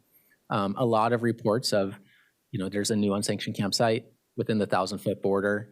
They can come to me directly if I'm not responsive enough. It's built into the GNA. They can go to Sky and then on up if necessary. So we have these mechanisms built in, but the proactive element does come with our impact reduction program, having an individual drive the area just to not wait for the neighbors to report an unsanctioned campsite, but to see it and get our teams moving to assess it, all according to the law and all the legal sediments that we operate by. We're also looking, as we build out our city outreach team, we didn't have this just a couple of months ago. Now we do. We've already had a lot of success of neighbors saying, hey, this is a unsheltered individual. I met them. Here's their name. Can you contact them? And we now have outreach workers who work for the city who will go contact that person. And we've had a few successes of getting them into the shelter site because not everybody wants to go right away. And so it's a long process, takes a ton of work, a lot of communication along the way.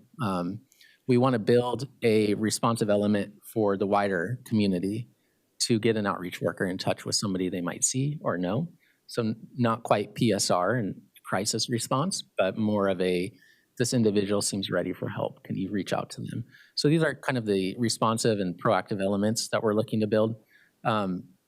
It's not, the process, the important thing about an agreement is it comes from a process that works. And that process does involve a lot of hard work and meeting. And then everybody feels good if you sign something, right? But then that's when the actual real work begins. And so there is a lot of engagement, daily engagement, lengthy meetings in person, especially at the beginning, to address any and all issues that pop up. That's where we found success. The neighbors will speak, I believe they would say we've worked diligently to address the concerns, and I would let them grade the impact on their own.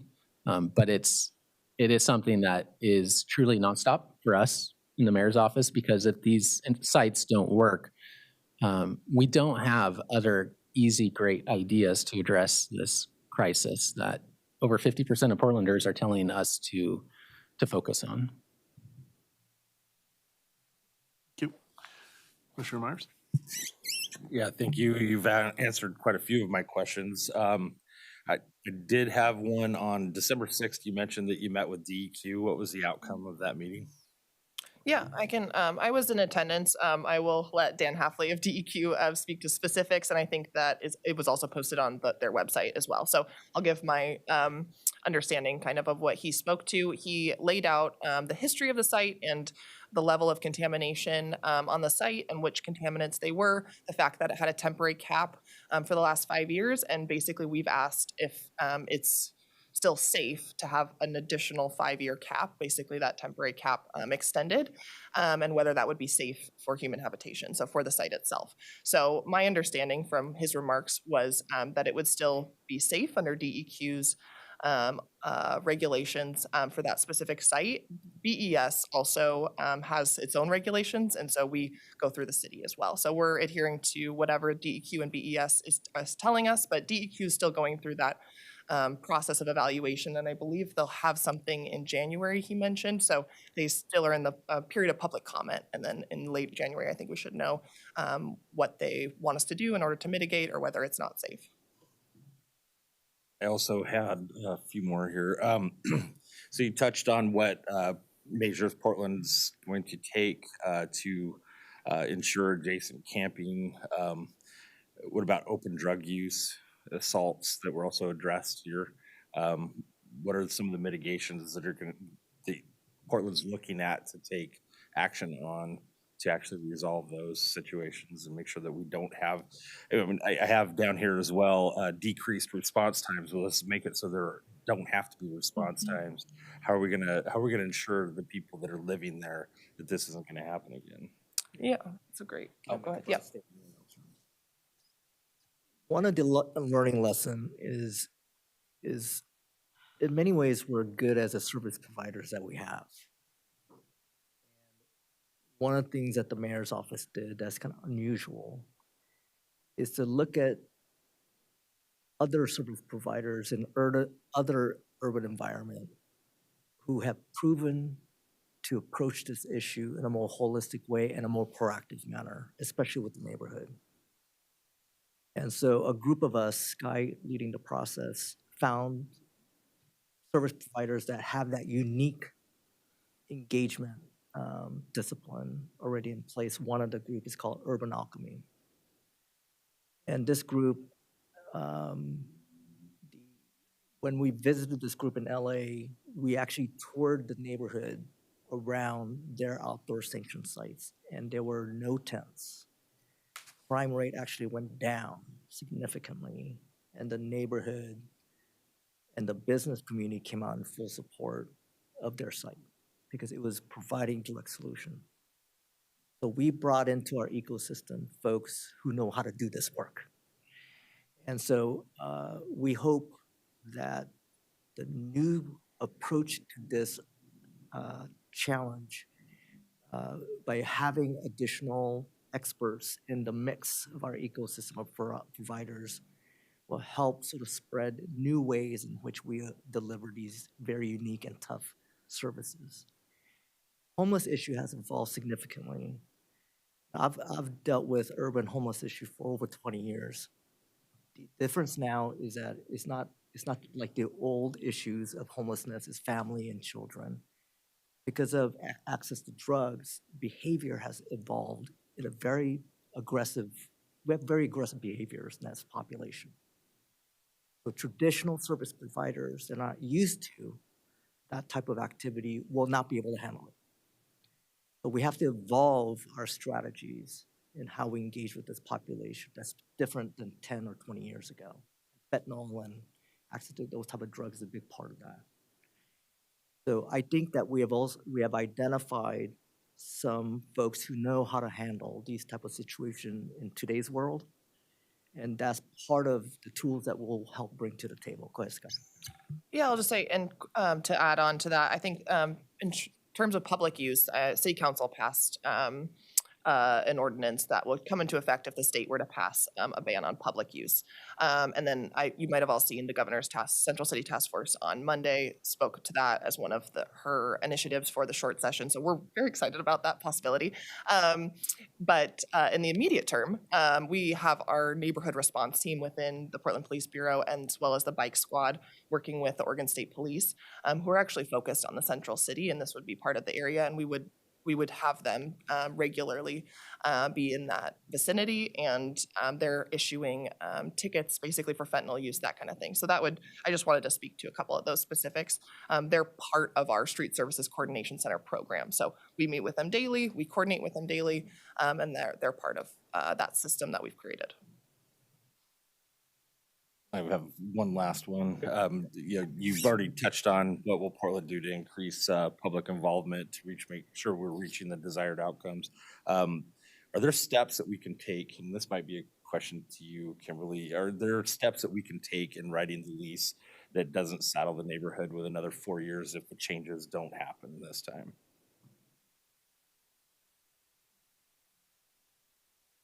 Or assurances? Something. Yeah, so, and Hope and Kay, who were instrumental in finalizing the new permit with Office of Management and Finance. The permit is up to 4 years and 8 months. And one of the key components is the Good Neighbor Agreement, or the other is compliance with that, or the future agreement, whatever that is called. So if there was any portion of the permit that wasn't followed, then the board would have the ability, Prosper Portland would have the ability to discontinue. So, one thing that we could do, if this was what the board wanted us to do, would be to make sure that the board is getting regular updates in terms of compliance with that particular portion of the permit. As we're hearing from community members and the like. Okay. Sure, that's it. Is that it? Okay. Commissioner Alvarez, do you have any comments, questions? Yes, some comments and a couple of questions. First, I'd like to thank all the folks who offered testimony today and just shared their positions. I think it is a difficult time for our city, and I think this is something that we feel every single day in Portland, Oregon, and certainly I see it both locally and certainly when I chat with my colleagues and other associates in other cities and other places that we go to. The problem certainly isn't unique to Portland, but it's certainly something that it feels an order of magnitude higher here sometimes. And I think to highlight Commissioner Slick's point of view on this, it feels like that there's sort of an urgency around this that we need to attend to, and it is a very complicated issue. I think that the safety aspects of this are the ones that certainly trouble me, and as I think about it as a citizen, as a father. As a family member, I think the concerns of neighborhoods and sort of how this could become, a game of whack-a-mole, where if we shift something from one location to the other, that we're not addressing the underlying problems, and I think those are real concerns. I will highlight that my oldest child had to go into lockdown yesterday because a houseless person stepped onto his campus and he hid in a bathroom for an hour while the school tried to resolve an issue. Like these are ever-present issues that we can talk about the programs and the communities and things that we set up, and I would say that it is more than just a qualitative data point. I think there is a certain scale to this that I perhaps think that sometimes on the city side we're not really appreciating this. Like this is ever present, and it is affecting commerce in many ways, and safety in many ways, and people who are residents of these neighborhoods that are facing this challenge. So I would say that the testimony was poignant, but also not dissimilar to what I feel and worry about each and every single day as a person who works in the Central East Side, does a lot of business on Swan Island, and has children that are going to school between those 2 points. Bobby and sort of city team, I have a question for you, and perhaps a follow-up question to Commissioner Myers' point, directed at Adam, Director Kimberly. I think the role of data, I think, is important because I think it gives us a baseline for what we understand to be, where we are. And I think if you look at, a contract or service level agreement, there's sort of a baseline that we intend for things to go from one point to the other. And so what I would like to understand is of the data that we are capturing, of the dashboard that we are, sort of presenting, what is the baseline expectation for what a response time should look like if we need a response? Because if we put safety first, people want to respond, and I get that we want to be proactive about things, but I think, again, I think there's a concern that people aren't going to use a number to call in something because they've far given up on sort of the response times that we have to resolve things. So I guess my first question is like, what are the baseline set of metrics that we're tracking? Do we have a sense of what uptime, what service level looks like? And then what happens if those fail? What additional resources will be put in to accelerate or improve those response times as we understand more data over time over the new programs that we're putting in place? And I appreciate that there's lessons learned, and I appreciate that there are programs and activities and frameworks that we're placing in place now that are different than before. That gives us, some optimism. But I guess as a trust building mechanism for those who have lost trust in the city, what is the follow through if what we're hoping to improve doesn't improve, and then how do we then measure that? Because I think that perhaps is the first question. I think my question to Prosper is, what happens? What are our recourse if those metrics aren't met, and what are we hoping from that SLA to kind of follow up with that? So first to the city, and then to Prosper. Yeah, no, thank you for the question. I think I understand it. Before we started this journey around the city leading the creation of outdoor sanctuary camps, we did an extensive study baseline and found out there were 6,000 tents throughout the city. And when I say 6,000 tents, it's 3 tents per site. So you have to multiply the 6,000 by 3 throughout the city. And it was all over the city. 70% of the traffic fatality is with the homeless population, overrepresented by BIPOC community, by the way. Gun violence, livability issues, graffiti were all interrelated. So the question strategically from that baseline data is, do you wait for housing to get on board, which our studies have shown would take 5 to maybe more years to get fully on board? And that's a very aggressive, it might be probably longer by the time you did your study. Do we wait that long? Or do we create legal places for people to be with services as the county ramps up their housing solutions and behavioral health solutions? All based on data. Our conclusion was that we needed to invest in outdoor sanctuary camps as one of our multiple strategies to stabilize that population, increase the throughput from those sites into permanent solutions like housing or behavioral health. And in doing so, it would reduce the cost of public safety, our first responders, Parks Department. The total cost to the city in managing this crisis is over probably $250 million throughout all of our departments combined. Everyone is trying to address this issue. So this, we believe, based on data, was the right strategy for this time. And as we ramp up more permanent solution, then we can downsize our outdoor station camps and hopefully close many of them. And so this is a temporary measure that also other experts has confirmed would be a good way to go. Now, in terms of in the last few years, since we established the 7 safe rest villages, 1 full task sites, we have another one that's coming on board for RVs. That's a whole different category that we can talk about. There are over 2,000 RVs out there. Crime rate has gone down 28%. Gun violence has gone down almost 30%. In terms of number 911 calls have gone down significantly as well. So we believe it's not just the outdoor sanction sites that are contributing to the right direction of our city in terms of the major indicators. But we believe that it's playing a big role in it because we're helping to stabilize this population, and the number of tents is going down in random areas throughout the city.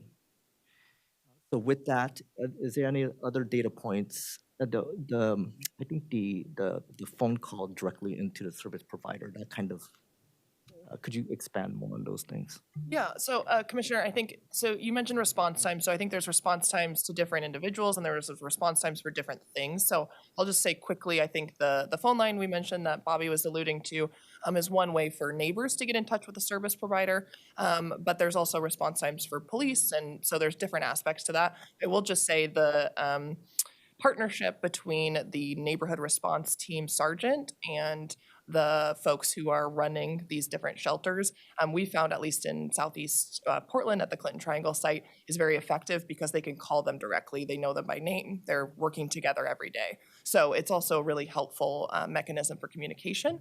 But in terms of the dashboards we've created, we have those for the Safe Rest Villages and the task site. So I would assume we would do something similar online to be transparent about what's happening, those whatever data metrics, to Hank's point earlier, the neighbors in the surrounding community would agree upon. We would measure those and put those online. So you'd be able to see and measure kind of those different metrics over time. We're happy to also present to the board whenever Director Branham wants us to. I'm happy to do that as well. But I think there's different response times for different things. And so we're trying to make sure we're measuring not only our impact response programs, response times to camp assessments and camp removals and trash pickup, but that's an entirely separate dashboard from the shelter metrics of like how people are getting through housing, what services are being provided, and then we would have a separate mechanism through the Good Neighbor Agreement of responsiveness and communication with neighbors. Hank is talking to folks who are neighbors around the Clinton Triangle site every single day. So that's a very quick response time because they have his phone number and they talk to him. So it just depends on kind of which response time you're talking about, but I don't know if there's anything else you wanted to.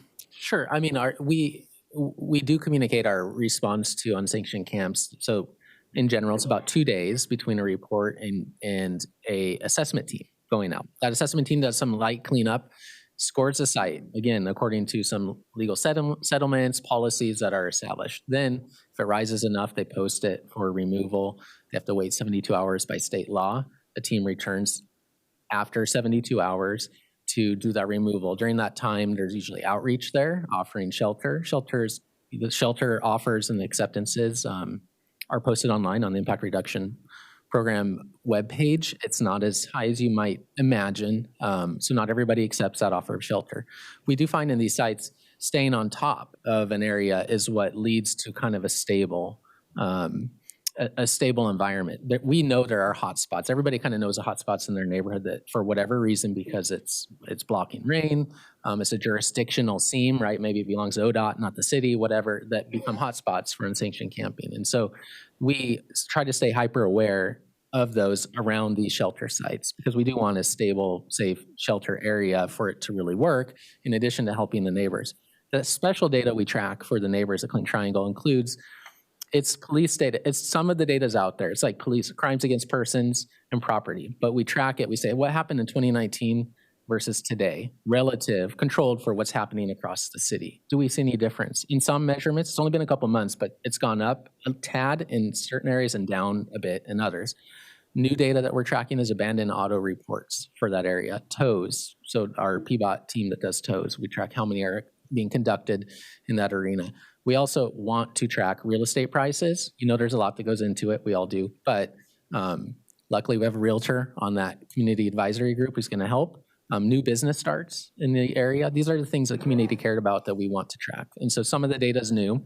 Some's already out there. I present it to the community advisory group. The data about how many clients are at the site, how many are exiting, where they go to, that's all public data posted on site online for all of our shelter sites. And I would just note that, you know, if the site does go away, there's always that status quo element, right? So really we find the best way to reduce unsanctioned camping in any areas to activate that space by making it useful and used, right, active. When there's nothing there, any site in the city where there's nothing there does naturally attract unsanctioned camping. If the navigation center wasn't there, I feel fairly confident in saying it wouldn't make any unsanctioned camping in the area go away, just based off my experience from what I see throughout the rest of the city. And so there are other areas near the navigation center that could be activated. And I've discussed some of those ideas with Sky. It's something that would need to be discussed with the community. How can we do this, right? This is one thing that the mayor's, I feel lucky to be in the mayor's office, is to be able to call any bureau and start talking about good ideas. What can we do? So that's that kind of thing. But I think it's always important to remember that status quo element of if this goes away, or if the effort stops, does that make the problem go away? Thank you. I appreciate that final point, because I think it is an important one for us to consider the absence of action. What problems does that create? I think there's just one more follow-up clarification question around the data, and I appreciate that there's new business data. There's perhaps leading and lagging indicators in terms of real estate prices, or like new businesses being formed or activity in the area. I'm just curious, like what because you mentioned like looking at 2019 data or 2020 data, 2022 data. Like what is the frequency that you're polling? And what is a sample size that's large enough for you to understand whether or not something needs to be changed? And like, what is that window? Like, how granular are we getting? Like, is it a month over month? Is it quarter over quarter? And I think, and I bring this up from just the perspective of neighbors, is I think, looking at where we were last year, knowing that everything, in a year, it feels like too long in between, sort of data point and action points. I guess, what is the frequency where sample size is informative enough to change a behavior? And do you have a baseline of sort of expectations of what that looks like relative to the data that you're collecting? Yeah, well, we know data is, it has the allure of answering what the question you have, but it often opens up new questions, right? And then you have that correlation and causation issue. However, in this case, we take police data, we baseline it with a year, I think it depends on the category, but it's like 12 to 18 months of data averaged out. And then we track it and update it every month. So yes, month to month is not always the greatest way to say it went down this month, success, right? But it takes some time. And it's over that time, over a year of looking at the month to month data, that we think we'll see the right kind of patterns that can help answer questions, that can help maybe align with the anecdotes and the personal experiences, right, that folks have. And so that's where the data can be useful. It's often really a good starting point for a good discussion, because some people look at the same data and come to different conclusions. But you have to have a good lengthy time for that baseline, and then we're tracking it month over month just to see those trends. Thank you. And then I guess my question for Director Branham is, what sort of enforcement mechanisms do we have? And like, are there areas where, knowing that the data is on a rolling average, knowing that you're going to have a month where something peaks for whatever external data point reason, or something lowers, like what are the hooks that we contemplated relative to the contract? So if something is way off base, we have the ability to renegotiate or change the terms of the lease. Yeah, good question. So what we have in the permit agreement is that there needs to be a good neighbor agreement, and that it needs to cover uses around the site, not just specific to the site, and that it's both for physical property as well as other criminal activity, and then other things that would be adverse to the neighbors. And so I would anticipate, if this moves forward, that the next step would be what's just been described in terms of basically negotiating the terms of that good neighbor agreement. And then the assumption would be that the city is in good faith delivering on the tenets of the good neighbor agreement.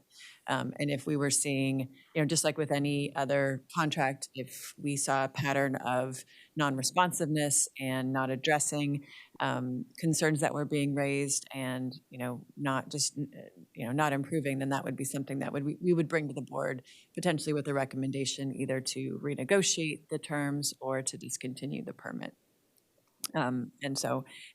And I think it is a really different dynamic, and Kay and his team have been, their property management. It's very different to be working directly with the city versus working with a third party on this. And so I think we would hopefully be able to, in this next iteration, have much quicker response times than historically we have. All right. Do you have anything else, Commissioner Albert? I'm sorry, go ahead. Okay.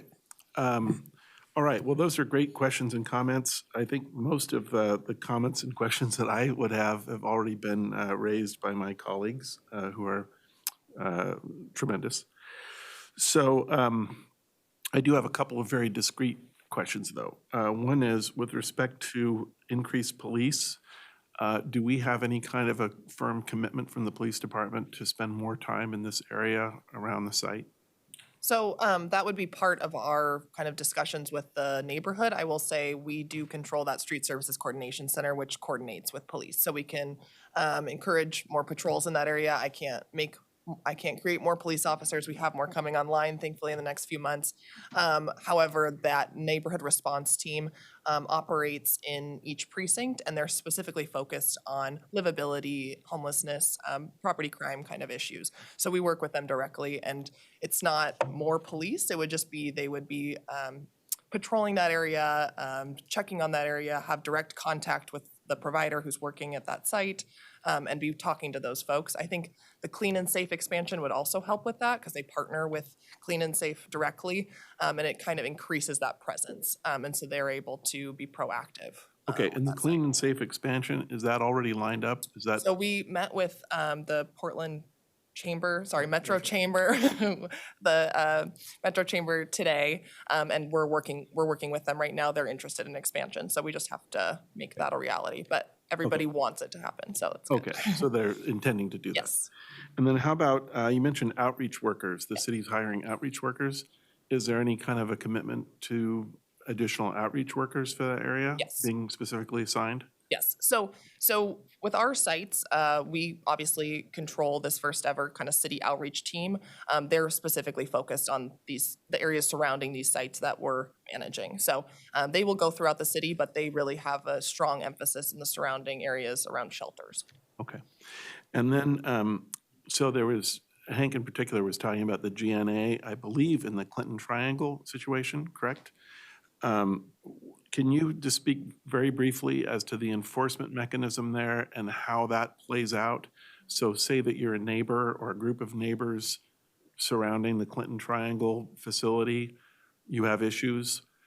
Specifically, how do they get responsiveness from the city or whomever is managing that site based on their concerns?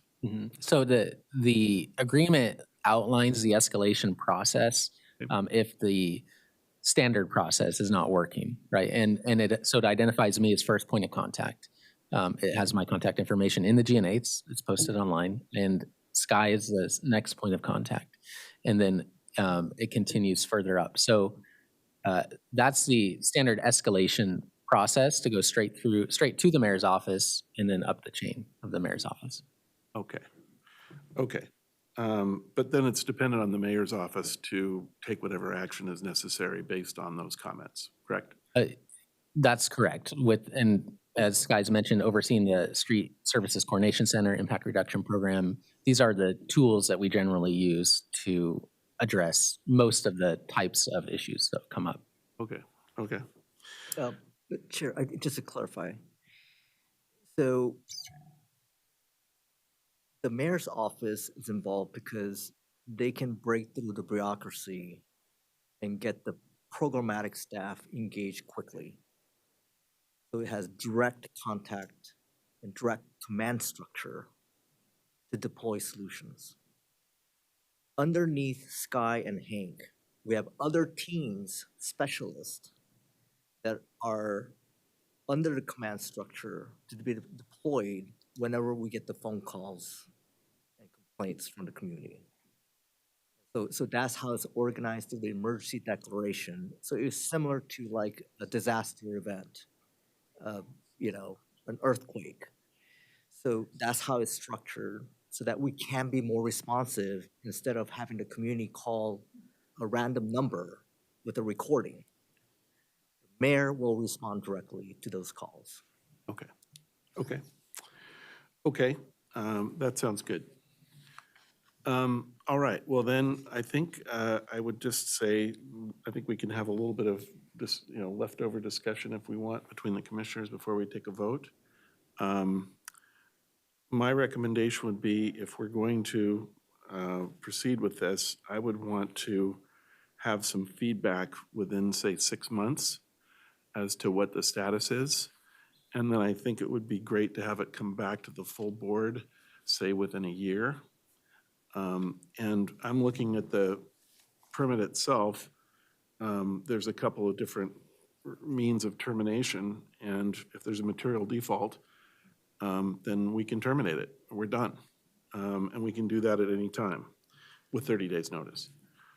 So that would be quite a bit of unwinding and quite a bit of difficulty, I suspect, on multiple levels, but it's a pretty big issue, and I'm very sympathetic to the neighbors.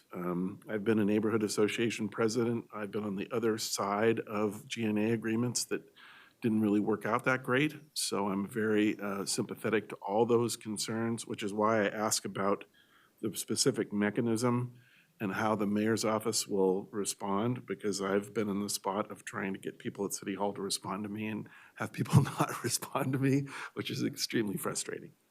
So, so anyway, those would just be my thoughts. I don't know how the other commissioners would feel about those thoughts, or if you have other things that you want to bring up. I can ask a question out of turn, if that's okay. Please. Is there a timeline for getting the revised GNA completed? Because it feels like that's a critical part of coming to an agreement about what the procedures are going to be. So I want to make sure that there's kind of an understood process for that and a timeline. I didn't know if that was a question that was built into the permit, which I haven't seen the language. So to the experience that I had at the Clinton Triangle site was, crafting a detailed GNA takes a dedicated team meeting frequently. It took us about 6 to 8 weeks, if I recall, to get from our initial meeting to the draft that was ready to sign.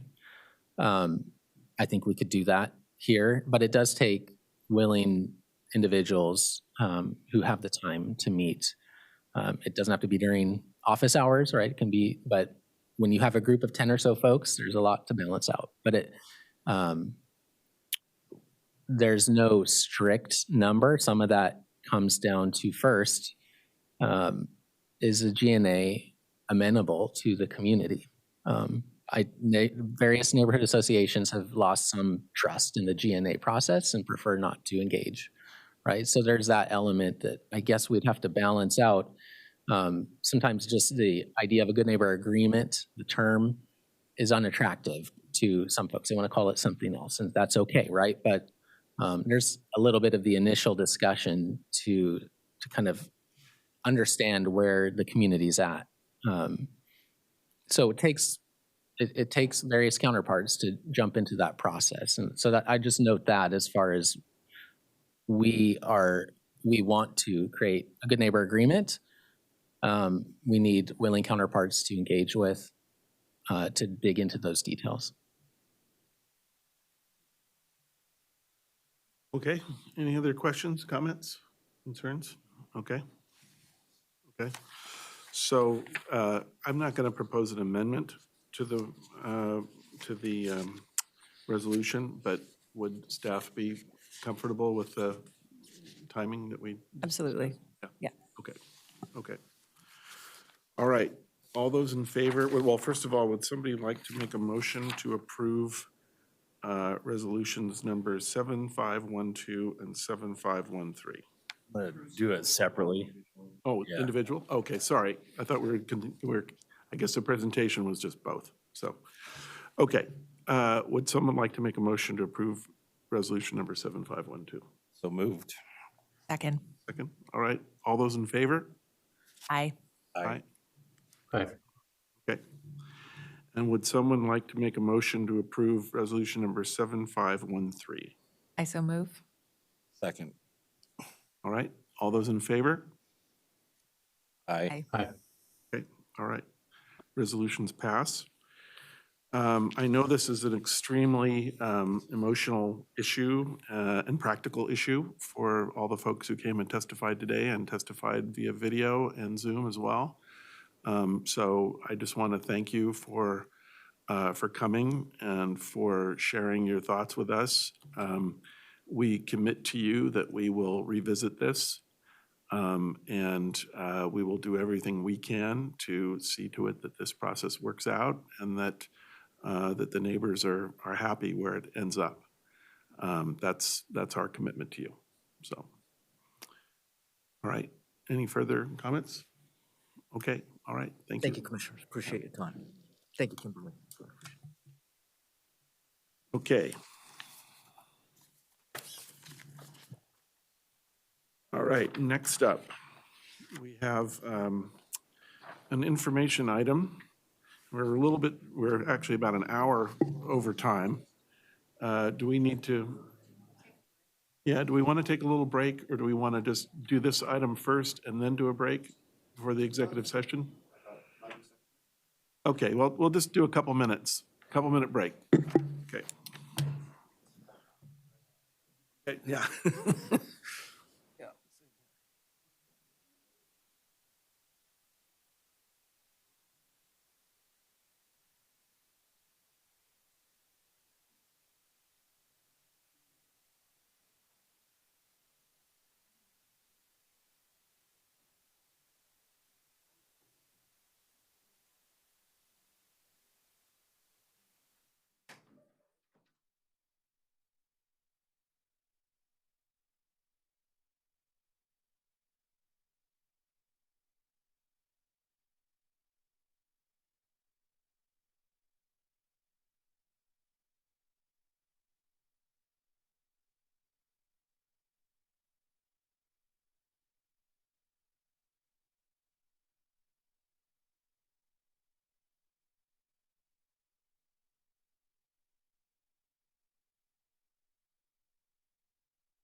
as we proceed with these next two items, agenda items.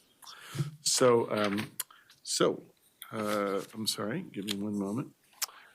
So we have Amy Nagy, Charles, I apologize how to pronounce, I'm not sure how to pronounce your name. Funches? Yes, perfect. Thank you. And Sharon Smith here to present. So welcome. Excellent. Thank you so much, Chair. Good to see you all. Good evening, Executive Director Branham. So I'm Amy Nagy. I'm a development manager here at Prosper Portland within our development investment team. And as the chair mentioned, I'm joined by my two colleagues, Sharon Smith and Charles Funches, who are staff that are working on the action plan and its implementation. I also just want to call out that we are joined by two of our community members, Tajara Burt, who is one of our committee members of the Northeast Action Plan Committee, as well as Dr. Stephen Holt, who is a strategic advisor and a facilitator of that committee. And so once we're done with our presentation, we'd love for them to have a couple of minutes and come up and share their experience. So today is just an update, which is great. We are, giving just kind of the progress we've been working on this action plan since about 2017. And so some things have shifted, and so just thought this was a good opportunity to come and talk with you all. Justin, if you want to hit the next slide, please. So, well, there's one more. It does align with the Advanced Portland Plan, but just, you don't need a slide for that. Just know, what's up? I think so, yeah. No, it's gone. It was there. So please know that it aligns with objectives 2 and 3, focus particularly on wealth creation as well as fostering a vibrant city and our commercial districts. So just in terms of history and context of the action plan, the North-Northeast Community Development Initiative Action Plan, that's the full name, so we'll just keep referring to it as the action plan, was developed to guide Prosper Portland's investments of the remaining tax increment dollars within the Interstate Corridor TIF district. Just kind of historically within that district, there had been a significant amount of investments made, and it realized, transportation improvements, neighborhood revitalization, stronger commercial corridors. What it failed to do, though, was it didn't extend those benefits to others within the community, and those most notably who are risk of displacement. And so we're thinking about our seniors, low-income residents, as well as our communities of color, most notably our African-American community. So the goal with this action plan is to continue to kind of foster that economic prosperity, but do it among communities and individuals that hadn't yet fully participated or benefited from the economic opportunities that are offered through that district. Next slide, please. Oh, there it is. Well, we covered it, so it's here. Next slide, please. So within the action plan, there are 5 key goals. And what they're doing is they're supporting wealth creation through working with property owners and increasing property ownership and redevelopment, working with small business owners, increasing ownership and the growth of those businesses, working with homeowners and helping them stay in their homes within the district and creating new opportunities for home ownership. And we do that through our partnership with the Portland Housing Bureau. We also provide funds to community-based organizations who are driving economic development, but also providing much-needed resources within that community. And then ultimately, it calls for catalyzing a cultural business hub, which is our physical places where there is opportunity for cultural connection and fostering business growth. So to do this plan, at one point, I guess I'll step back for a moment just to be clear too. This plan was created in partnership with community in 2016 through a tremendous amount of outreach and engagement. And this was done through one-on-one conversations, through group discussions, through an advisory committee, and other outreach. And so what it was hearing kind of what the priorities were for community and looking at then what are the resources that we have available and the products that we could put forward, including our grants and loans to do that. And then what would be additional kind of projects and programs and things that we'd have to create in order to further these goals. I also think it's really important to call out that this is funded through tax increment financing, which, as we know, has a really specific set of eligible uses that's focused on property. But at the same time, there's other needs within that to make this a holistic approach, right? And so we frequently refer our business owners to the Inclusive Business Resource Network and other folks that are able to provide technical assistance. We also fund and do loans within the community for working capital, so equipment purchases, work to support cash flow, and those are resources that aren't by TIF and aren't captured in this action plan, but very much help to kind of deliver on that work. The other two key items on this too is that we now have a kind of a fully resourced staff that crosses several departments within Prosper Portland. So from our development team, which Sharon and Charles and I all sit on, our asset and lending, which is our partnership with Kay and his team, as well as our communications team, as well as the partnerships with economic development. So we have learned over the years that you need to make this a really key priority, putting it on work plans and really resourcing it. In addition, we work really closely with the North-Northeast Action Leadership Committee. And so this is a community-based committee that provides advisements and resources as we look at budget allocations and how we're actually funding and the strategies around that. They have a particular expertise within community, and so advise a little bit on the strategy. And then as we're making changes or launching new things, they are also working on that with us. Sharon's going to go over that in a little bit more detail and outline who's joining us on that. It's a fantastic kind of partnership that we've done. And then she's going to move into also just the progress that we're making on some of our goals. Charles will hit on that and then come back to me just to close it out. Okay. Hello, commissioners. Next slide, please. So I'm going to talk a little bit about and highlight the committee that joins us in the work to accomplish the tasks of the action plan. As you can see on the slide, can you hear me okay? A little closer? As you can see on the slide, that's the roster of our committee members, and our committee members hold a breadth of experience. To help us and join us in the work of the action plan. We have members that are part of the real estate industry. We have an architect. We have small business owners. Women in the construction and trades, and then community members that have deep ties to North-Northeast to join us in the work. So we recently, within the past 2 years, kind of refashioned the committee. And so we kind of changed the name to the North-Northeast Action Plan Leadership Committee.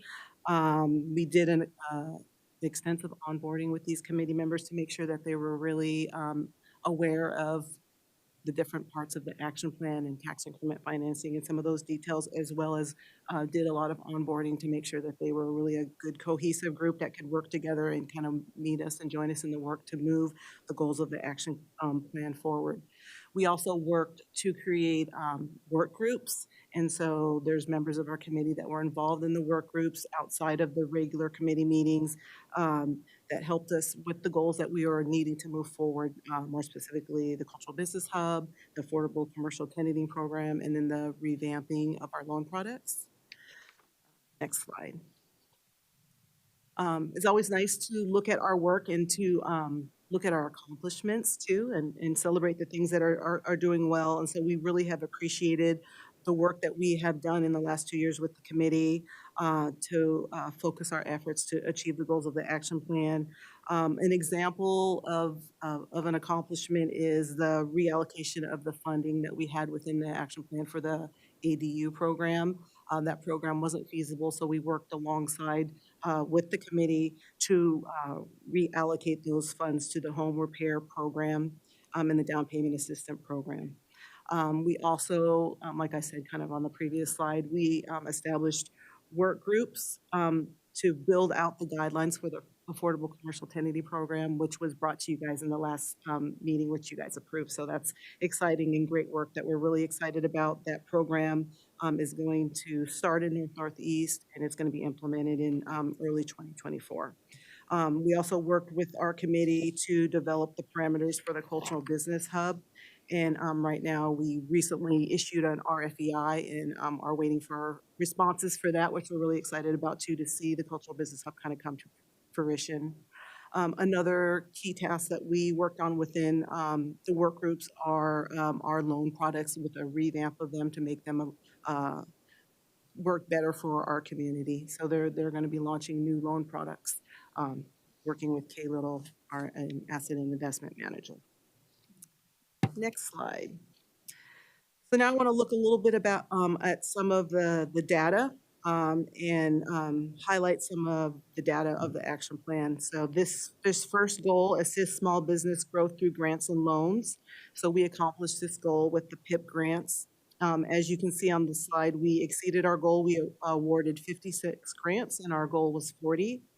We also offer a PIP matching loan that complements this grant. And this loan is only offered in interstate, and it helps business owners that might have challenges coming up with the matching portion of the grant to be able to see their projects to fruition. And then the second part of this goal is to assist emerging and displaced business owners by creating affordable commercial space.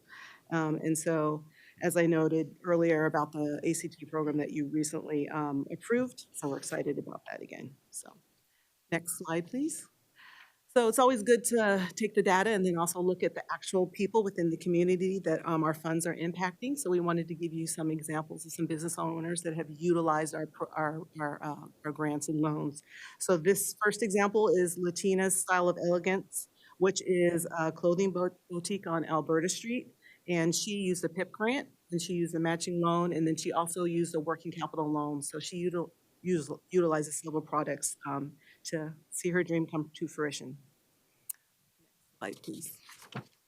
Our next example is Cherie Nickerson. She owns a hair salon or a boutique called Hair Unlimited, and she's a celebrity hairstylist.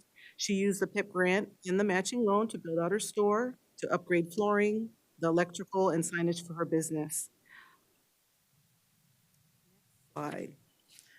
So this goal focuses on the property owners. And let's see, the next goal that I'll highlight is assist property owners to improve and develop their underutilized commercial space. So in contrast to the last goal that focused on small business owners, this goal focuses on property owners.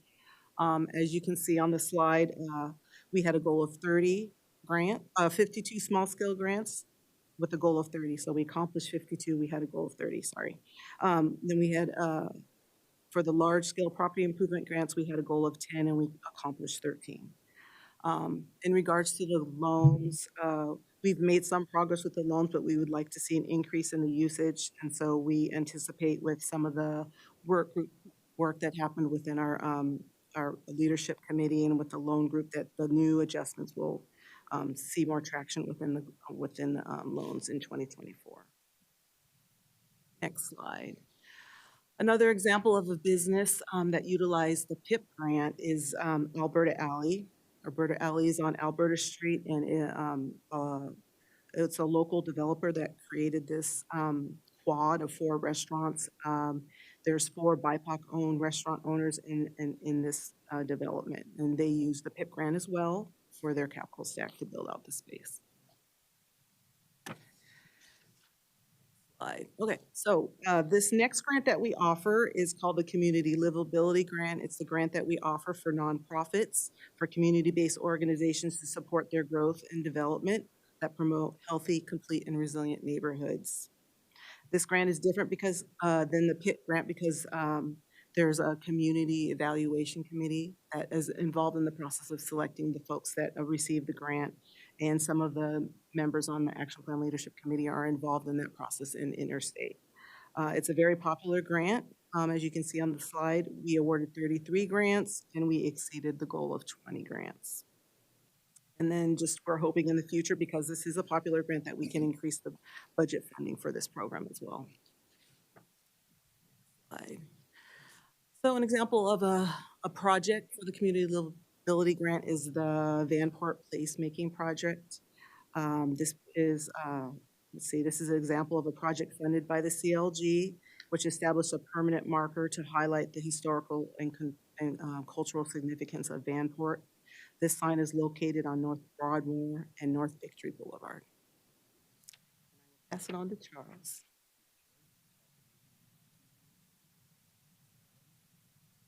Oh, I'm sorry. There we go. Sorry, folks. Okay, this evening we'd like to discuss and talk about our accomplishments and our work ahead. In the spirit of working with our partners at the Portland Housing Bureau, one of our goals is that we were able to invest the resources that we had originally from an existing project, which was the ADU project.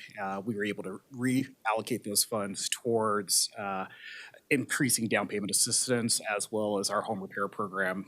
So again, working with our partners, we were able to achieve that.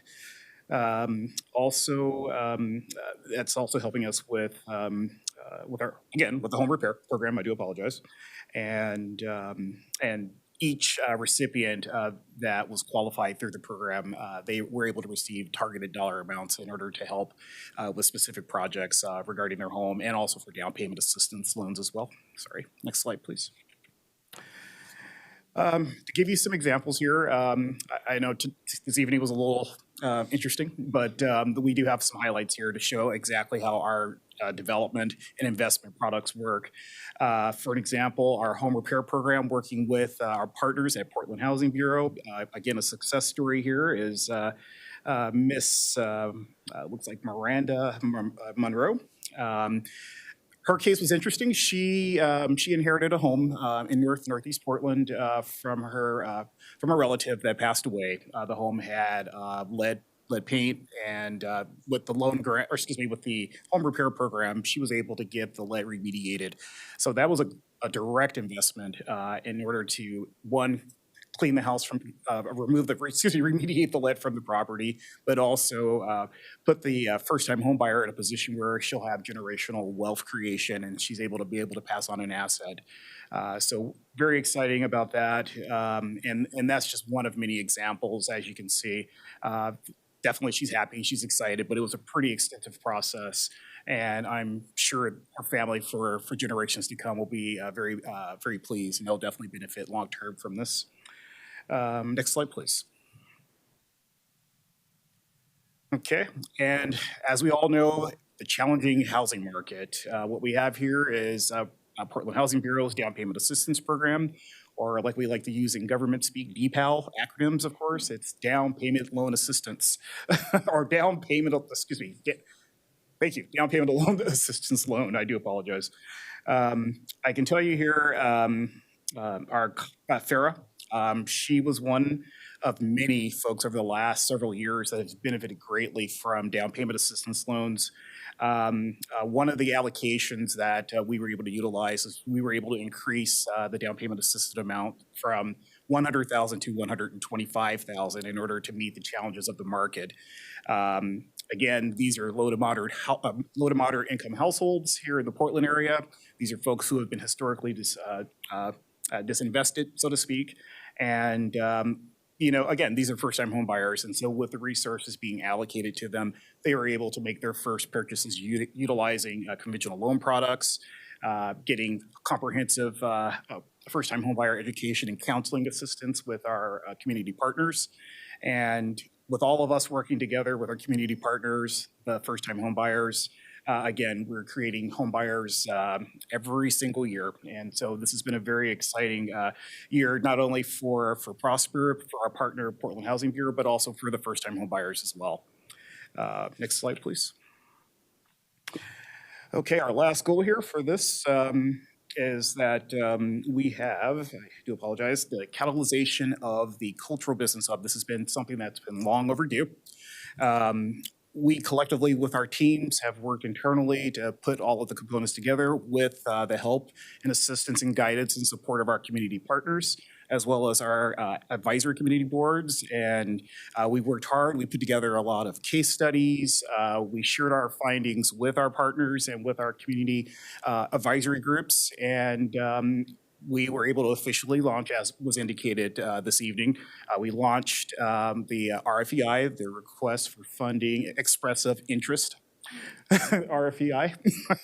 That went live Friday, December 8th, and we are hoping to get a number of qualified inquiries and respondents for that process. But ultimately, next slide, please. what we'd like to see come out of the Cultural Business Hub is really a place for folks, people of color and so on, that can actually have a brick and mortar, face-to-face place where they can go, where it's a safe place where they can conduct business opportunities, get access to comprehensive technical assistance, a place where they can learn the joys of becoming an actual commercial tenant, and also getting access to affordable tenanting program as well.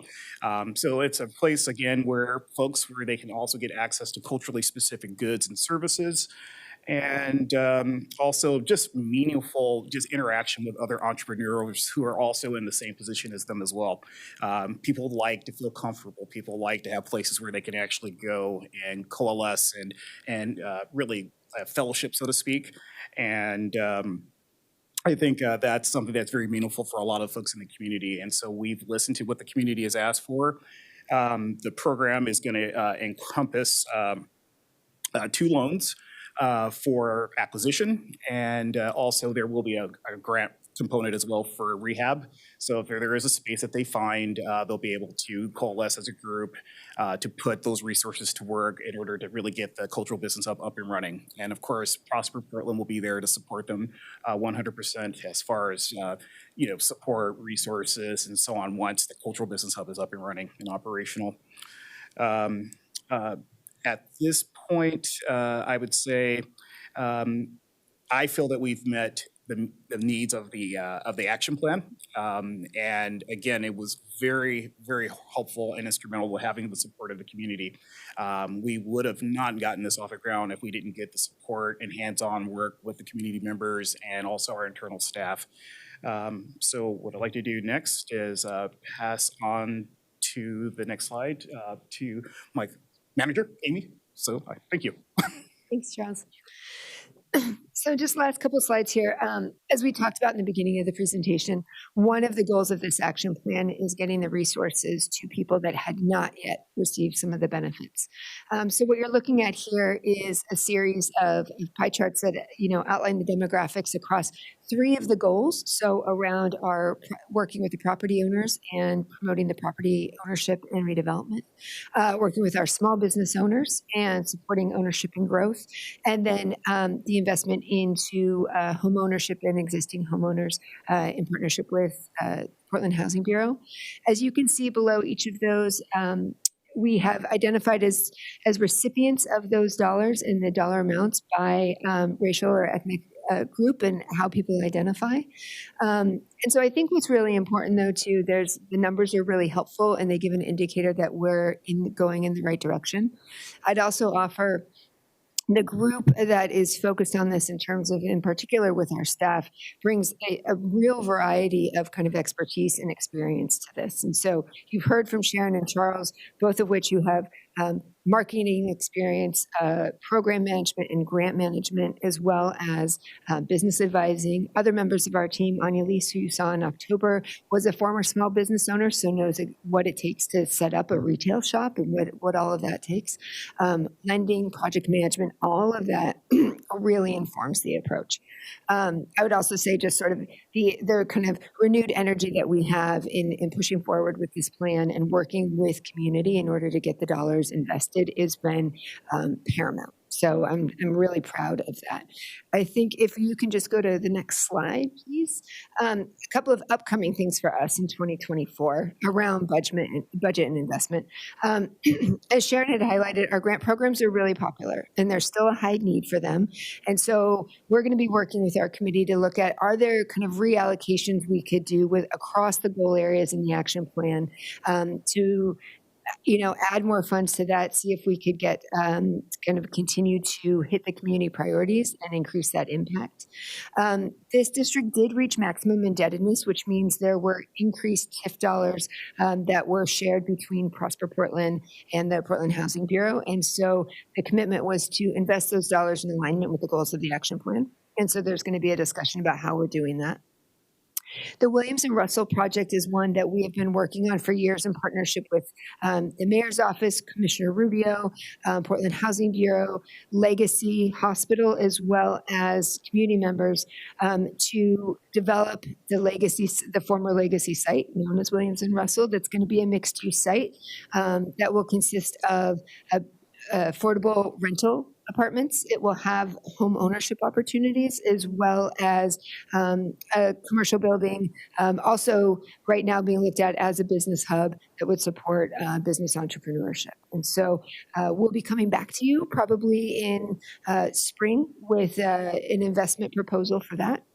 And then we'll be working again with Kay and his team in implementing those updated loan guidelines. And while the loans have been slow on the uptake, it's a real opportunity, as we know, to see the type of growth that businesses need. And so increasing kind of the education, looking at terms, et cetera. So we're really excited for that.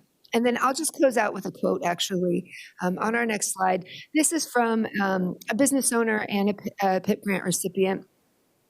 I'm not going to read it. I think what's really helpful, though, it's always nice to receive this kind of feedback, knowing that our work is not done, but that we are on the right path.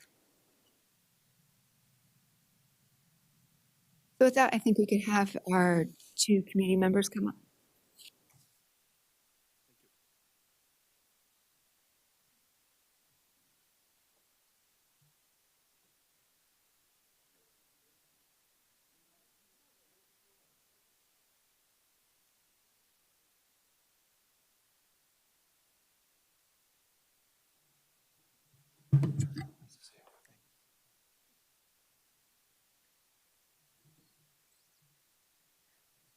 Good evening, Chair, Commissioners, and Director. Thank you for the opportunity to share a little bit of my experience with the committee. My name is Tejara, and I'm an interior designer and lead our interiors team at a local architecture and interior design firm here in Portland, FFA Architecture and Interiors. And I'm also, as Amy mentioned, a member of the Northeast Action Plan Leadership Committee, of which I joined in 2022. My personal and professional connection to the work actually has been for a while, pre-committee joining.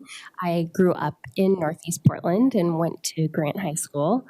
I also had, go Generals, woo! I also had the opportunity to work with PCRI and Ladybugs Academy. They are a Black-owned business for daycare for the little ones, and helping them with their tenant improvement in Northeast Portland to expand into their first commercial property. So that was really awesome. And so being a part of this committee actually helps me even further engage in that support of my community. Particularly within the community or the committee work, I've been able to lend my area of expertise in design, in construction and permitting and those processes and how they work.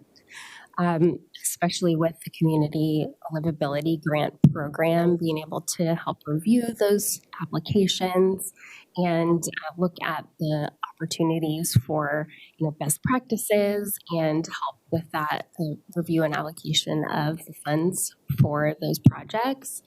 And then throughout that process, really identifying how the nonprofits needed some extra support to really right-size those projects to make them feasible. And so I participated in some info sessions around those processes of bringing on an architect or design team, working with a contractor, working with the city to help them really understand what that process would look like and hopefully make the application and subsequent project go more smoothly.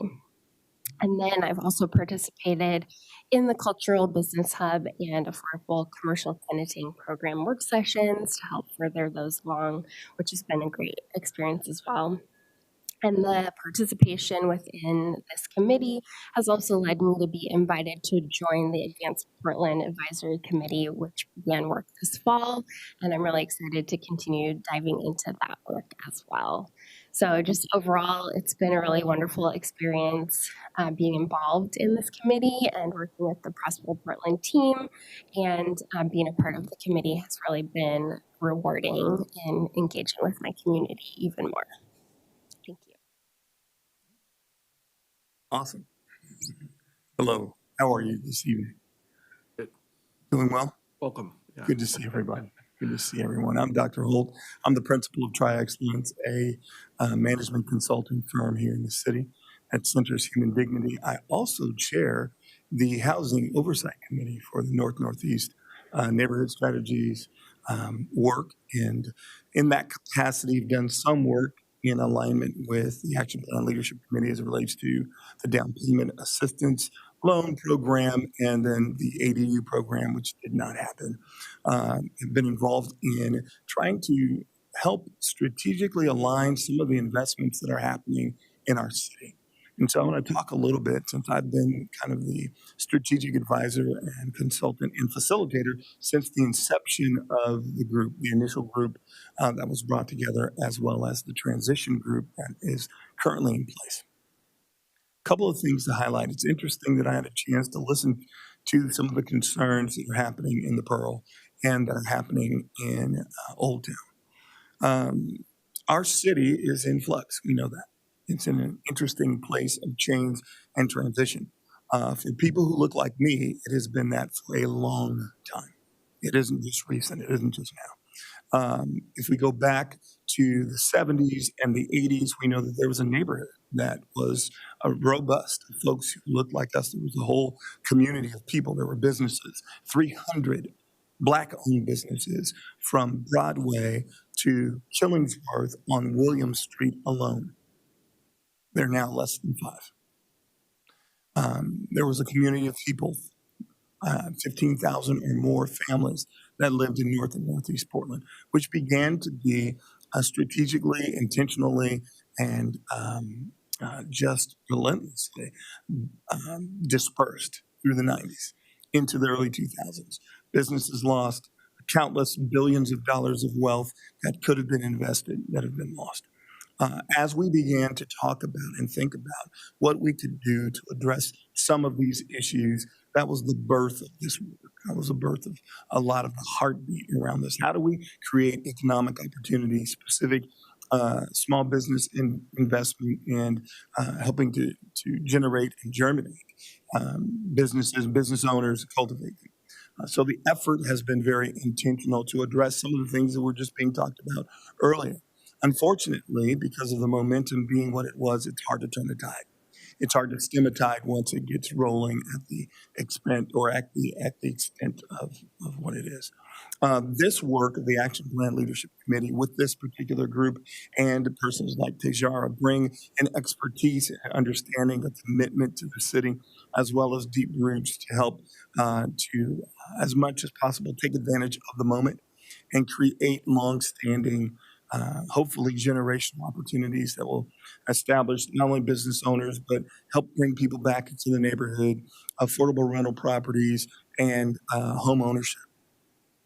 It's high time that we do things that are meaningful and that we do them intentionally. We do them specifically and thoughtfully. My involvement has been from the macro level to the micro level of being able to think about how we leverage the investments, leverage what's happening in a variety of bureaus. The city of Portland is known for how well it works together. The collaborative effort, that was a joke, somebody could have laughed. The siloed nature of our city demands that we think strategically, intentionally, and that we act. So here's an opportunity to do that. I'm glad to be involved and glad to be a part of the process. The hope is to align it with many of the other investments that are happening in our city that are beyond just Prosper Portland, but ultimately with the hope of making a difference for a people who deserve it, families who deserve that kind of support and investment. I will end by saying this. Oregon is, the history of Oregon, I think many of us know.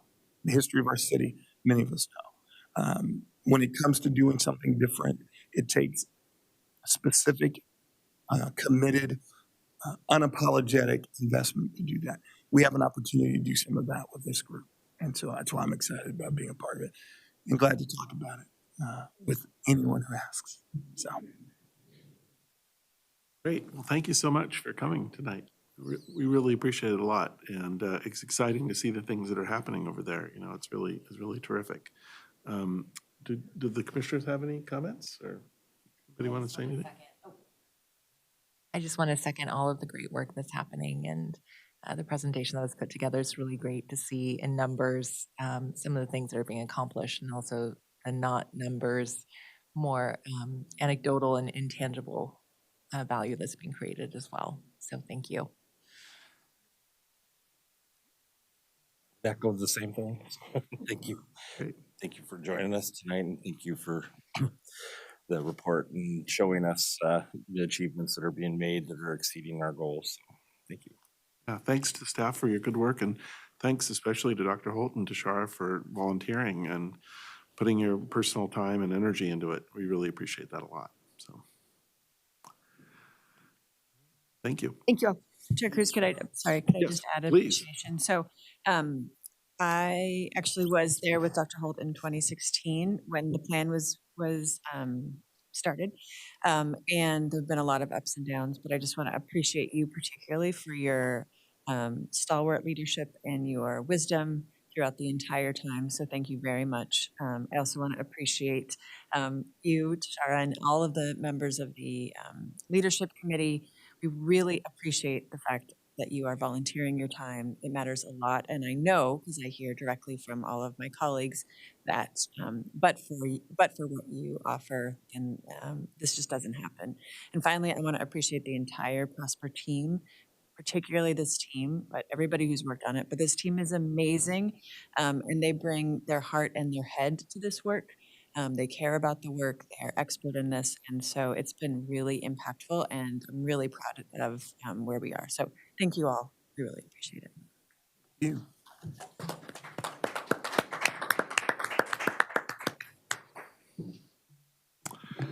Okay, so next we have executive session, and I believe I have something to read for that. A little statement. If I can find it. I have so much paper.